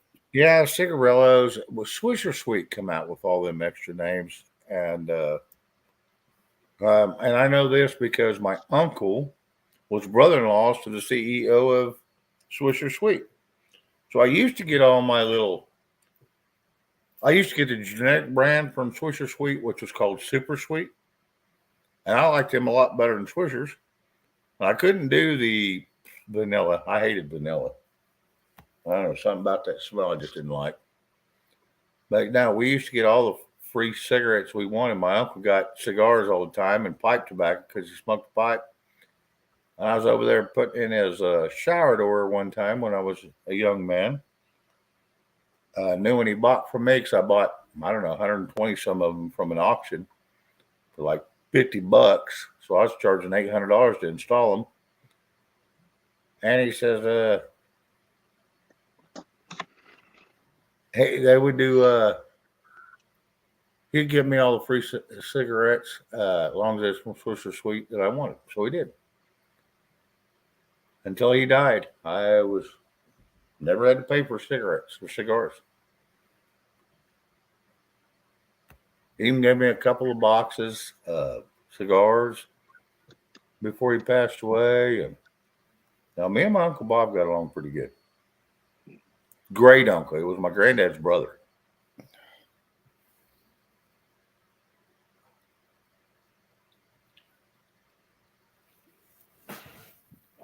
Joe C says my C rations, I think so, that's what I'm reading.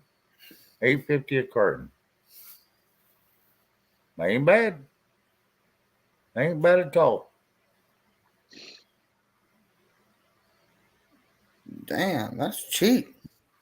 Well, think about it. Look how many millions of cartons they buy through the military. They're going to get a hell of a discount.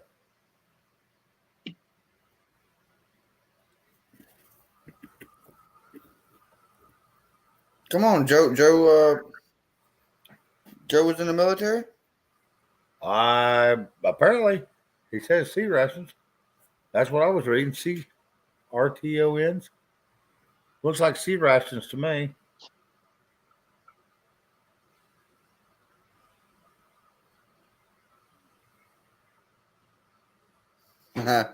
Jerry Lee, you just got caught, man. Yep. Yep. And I will be closing this down in about 15 minutes, ladies and gentlemen. It is getting late. So I will be closing this down, and it's damn near 11, so 7 to 11. But everybody that's been in here, it's just been lovely to have y'all. Thank y'all so very much.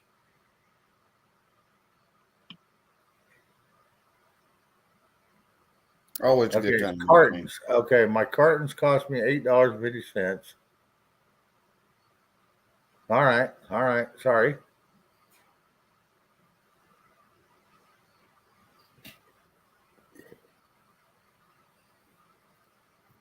Yeah, regular cigarettes, I stink anymore to me. Like I said, the girl upstairs, she come down here and sat on the couch and smoked a regular cigarette. And I was like, what the hell is that smell? That shit stinks. Get it away from me. Red or drunk type. And I'll tell you what, whenever I found out I was a diabetic, and I've been smoking for a pretty damn long time. At least 10 years or longer. And quit while you can. Sir? Quit while you can. That's all I'm gonna say. I know that's right. Quit while you can. I don't care what else you do, but just quit them damn cigarettes as soon as you can, man. Whenever I went into the hospital, I was there for 4.5 days, and they'd give me my discharge papers, and I was about to go home and stuff. Yeah. And I got in the car, and I was like, hell yeah, I'm ready to smoke a cigarette. I lit that damn cigarette up, threw that son of a bitch out the window. It freaking stunk. Oh my God. Yep. You should have left them alone right then. I don't know why. No. Well, I ended up going down the road and got a lighter. Well, I smoked menthols at the time. So I went and got a pack of Marlboro Lights instead, and same thing. And then I ended up giving that pack to my buddy and got me a pack of Marlboro Black Reds, and I've been smoking them ever since. Yep. Wish I never would have, though.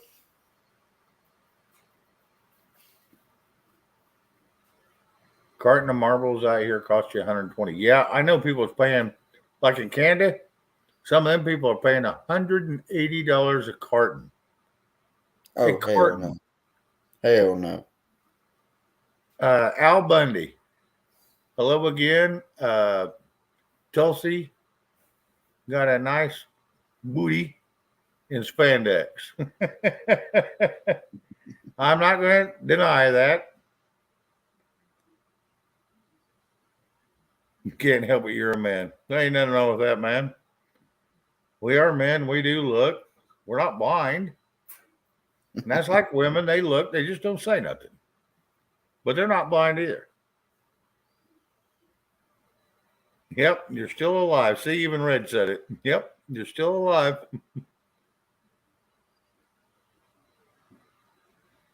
Garrett Spy says he had a pulmonary embolism in 2008 and lost half his right lung. I straight up asked the doctor if smoking caused it and said no. Wish he'd had lied to me. I know that's right. Word up. Everybody's body can tolerate different things. I know a 98-year-old man drank like a fish every day for 90 years, damn near, and smoked ever since he was like 8 or 9 years old. He had no spots in his lungs and still drives up and down to the bar on a riding lawnmower because he's got so many DUIs. George Jones. Yep. Drives to a friggin' bar, which is 8 blocks away, on a riding lawnmower. He got pulled over for a DUI lawnmower. He goes, I can get pulled over for driving on a riding on a lawnmower. I'm going to mow yard. They said, it's midnight, sir. He says, I don't care. Late night call. Hell yeah, that lawnmower's got lights on it. Go. And I'm thinking, they could throw me under the jail for that. See, that's why I'd have to get me a horse. You can't get a I will tell you DWI what, horse. hey, get this. There's some people downtown here that was drunkard and shit, and they was riding a horse. And they rode him up into the Pizza Hut. 2 of them got DUIs. I said, how? You weren't driving. Yeah, right. What's an RDI? Riding, drunk, intoxicated? Well, I don't know what that RDI. What the hell is it? Driving under the influence or riding under the influence? They tried to give him a damn ticket. The courts throwed it out. No, I mean, because there's no way. Right. I mean, okay. I got a drunk driving on a pedal bike. Yes. On a bicycle? Yep. Yep. Come on. Somewhere up in there, they had that damn big race, that bicycle race. And right after the race, or right before the race, there was a guy practicing for it. And he got pulled over for speeding down the fucking road on a bicycle. That's bullshit. It's Yeah, not that's a what motorized I said. vehicle. I though. think it was thrown out of court, but he got pulled over and got a ticket for speeding. He was doing 85 on a 10-speed. Holy shit. And it's downhill. So, hell yeah, you take advantage of that because you're going up a hill right next and you're going to be down to 45 by the time you top that hill, I promise. He was doing 85. He got pulled over and got a damn ticket for speeding. Dang. Is that not stupid? How the law is that damn stupid? It just don't make sense to me, being that it's not a motorized vehicle. You know, like same thing with a horse. No, It's it don't not a matter if it's motorized motorized or not. You're still not driving unless you work for the government or you're being paid to travel by a company in a company vehicle. You can drive a vehicle without, this is my opinion from what I have read. Excuse me, I'm going to say this. Hale versus Hinkle, 201 versus 201 US 43 at 89. You can you can travel anywhere you want and anything you want with no encumbrances. In other words, no restrictions. That means no license, no tag, no insurance. Now, if you cause an accident or get into an accident and they prove it was you, you're liable. Okay, so be it. Comes out of your pocket. Well, you shouldn't have to have a license or a tag to travel in your car from point A to point B because you're not doing it for money. Period. And that's Hale versus Henkel, 201 US 4389. D-Dog knows what the fuck I'm talking about. Matter of fact, I think his van's got that on him. Or that's what he kind of goes by.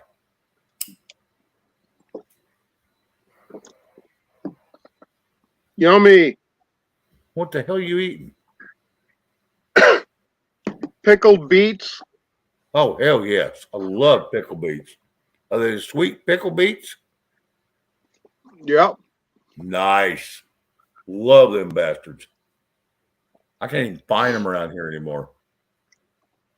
I pulled these beets out of the ground after the third frost, and these things are so fucking sweet you wouldn't believe it.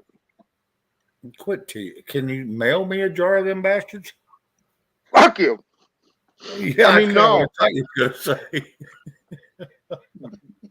I'll pay you for them. Nope. Asshole. Yep. I like pickled quail eggs, man. They are those ain't bad either. Good. Yep. And you get a lot in a jar too. Oh yeah. But you can get a whole damn jar in one setting if you're not careful. Yeah, a friend of mine had some, and he's like, "Man, try one of these." I was like, "Nah, man, I don't think I want any of that." And he's like, "Dude, just try it." Well, I was like, "Fuck it," and I got to eating on that thing, and it was spicy. Like it had like the jar had been marinating in a damn thing of Tony's or something, and no, they drop a fucking jalapeno off in there and it make it spicy. I told him, I was like, "Man, give me another one." I ended up eating this jar of quail eggs. Oh fuck yeah, and they're little, so it's like it's bite size. It's like a snack pack. Yeah, that they're great. and a cracker. Cut it in half and put it on a cracker and eat it with that cracker. That pickled egg. I want to tell you what. There's something about a saltine cracker and that half egg on there. You will be in hog heaven. Something about it. I don't know why. I'm the same damn way. See, I like boiled eggs like that. Yes, I do too. But I make all my boiled eggs. I make 3 different styles. I make regular, mild, and spicy. And I'll mix them up. And sometimes I'll put all 3 on my plate, cut them all in half. And I'm going to tell you, that's 6 halves, which is like deviled eggs. And you throw them on a cracker and just start eating them. Son, that's almost a damn meal. I mean, they're that damn good. That was only 3 eggs.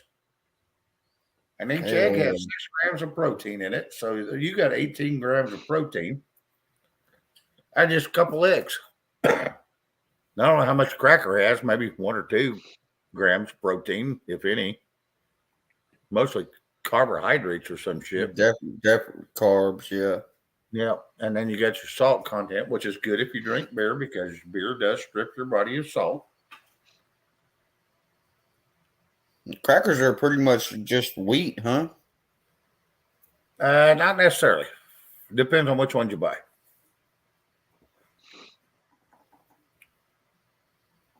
My favorite are the chicken and biscuit or the veggie thins. I like either one of those real well with my eggs. The other day, I learned something so freaking cool. What's that? You can take a bag of the Lay's potato chips. Yeah. You can take the bag and dump it out into a pot of water and boil them down and make mashed potatoes out of them. Oh, yeah, because it's all processed. It's the same damn thing as you get as a powdered potato. I did not know that. Yep. They're not real potatoes. There's no potato in those chips. Period. That's like Pringles. Did you know how many potatoes in Pringles? Probably none. None. It's a process. There is no potato in a Pringles. Same with most all your chips anymore. Tostitos is the only thing that's about a natural because they're corn or flour that's baked. So they're made, but depending on how they make them, how good they are for you. Yeah, I definitely want to make me some mashed potatoes out of some chips. Well, they taste pretty good, especially when they're like sour cream and onion. Yeah, that's what I want to do. That's yes, they taste exactly. really good. Don't get me wrong, but there's no potato in it. It's all starch. It's all Hey, just fine with processed me. bullshit. But hey, if you enjoy It that, it sounded and looked really good. well, as young as you are, yeah, I wouldn't worry about it. I'd eat it a time or two anyway. No, just for an experiment. Because when I seen it, I was like, no way. Yep. For sure. Yep. Yep. Boil it, mash it, and serve it. And then since you're doing processed food anyway, go buy you a can of sausage, a home. It's called country style sausage gravy, and pour it right Oh, on yeah, top. So now you man. got mashed potatoes and gravy with sausage in it, and then you sprinkle a little bit of Tabasco on there, and you're good to go. I never could eat mashed potatoes without gravy, man.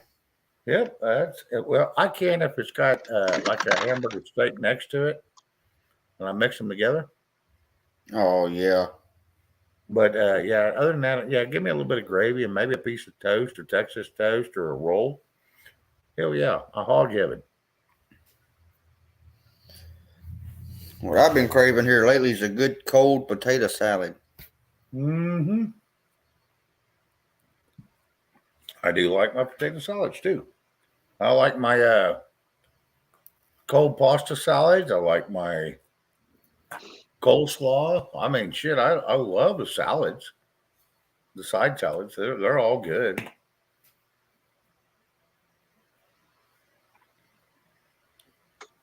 Q City, I can with tons of butter. Yep.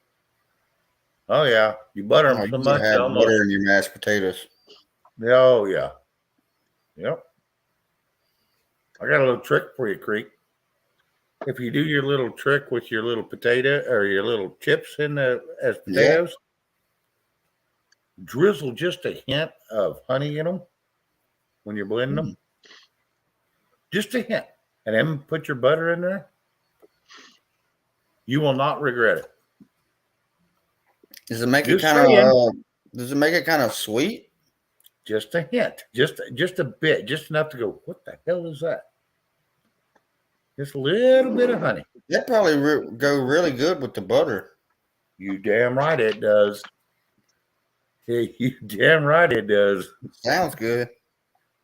And then get you a big old plate of mashed potatoes and put you a hamburger patty with a little bit of gravy all over it. All of it. Oh yeah. Hell, yeah, I'm gonna tell you what, you'll try to eat that 2 or 3 times a week. Yep. Bunny said, "I prefer biscuits with mustard." I reckon. Mm-hmm. Uh-huh. Well, that sounds as fucked up as one of my buddies in the UK tells me to put yellow mustard on a Pop-Tart and try that. It's like, no, I'm good. Yeah, no. See, I like yellow mustard, but come on, that's fucked up. That's more fucked Well, up than a snake in a lawnmower. You don't fuck up a perfect food. Yeah, no shit. That's how you know it's. Whenever you're fucked up like a snake in a lawnmower, that's how you know it's bad. That's a bad day right there. D-Dog, you eat more of that pie? Oh, yeah, you're still eating them beets. Oh, he's going to turn them beets All right, up. ladies and gentlemen, I've got to close this down. It's 11 o'clock. All right, everybody in chat. Good seeing all of y'all. Yeah, it is Saturday night, so I hope y'all find something entertaining to do or get you some good rest, whatever you want to do. It's up to you. But I'm going to close this live down. We'll go from there, and thank you all so much for coming in. I love it. I don't care if anybody else does, but I do. So thank you all very, very much. If it wasn't for y'all, I wouldn't have a show. And I mean that. Really do. So anyway, we'll see y'all later. Night, guys.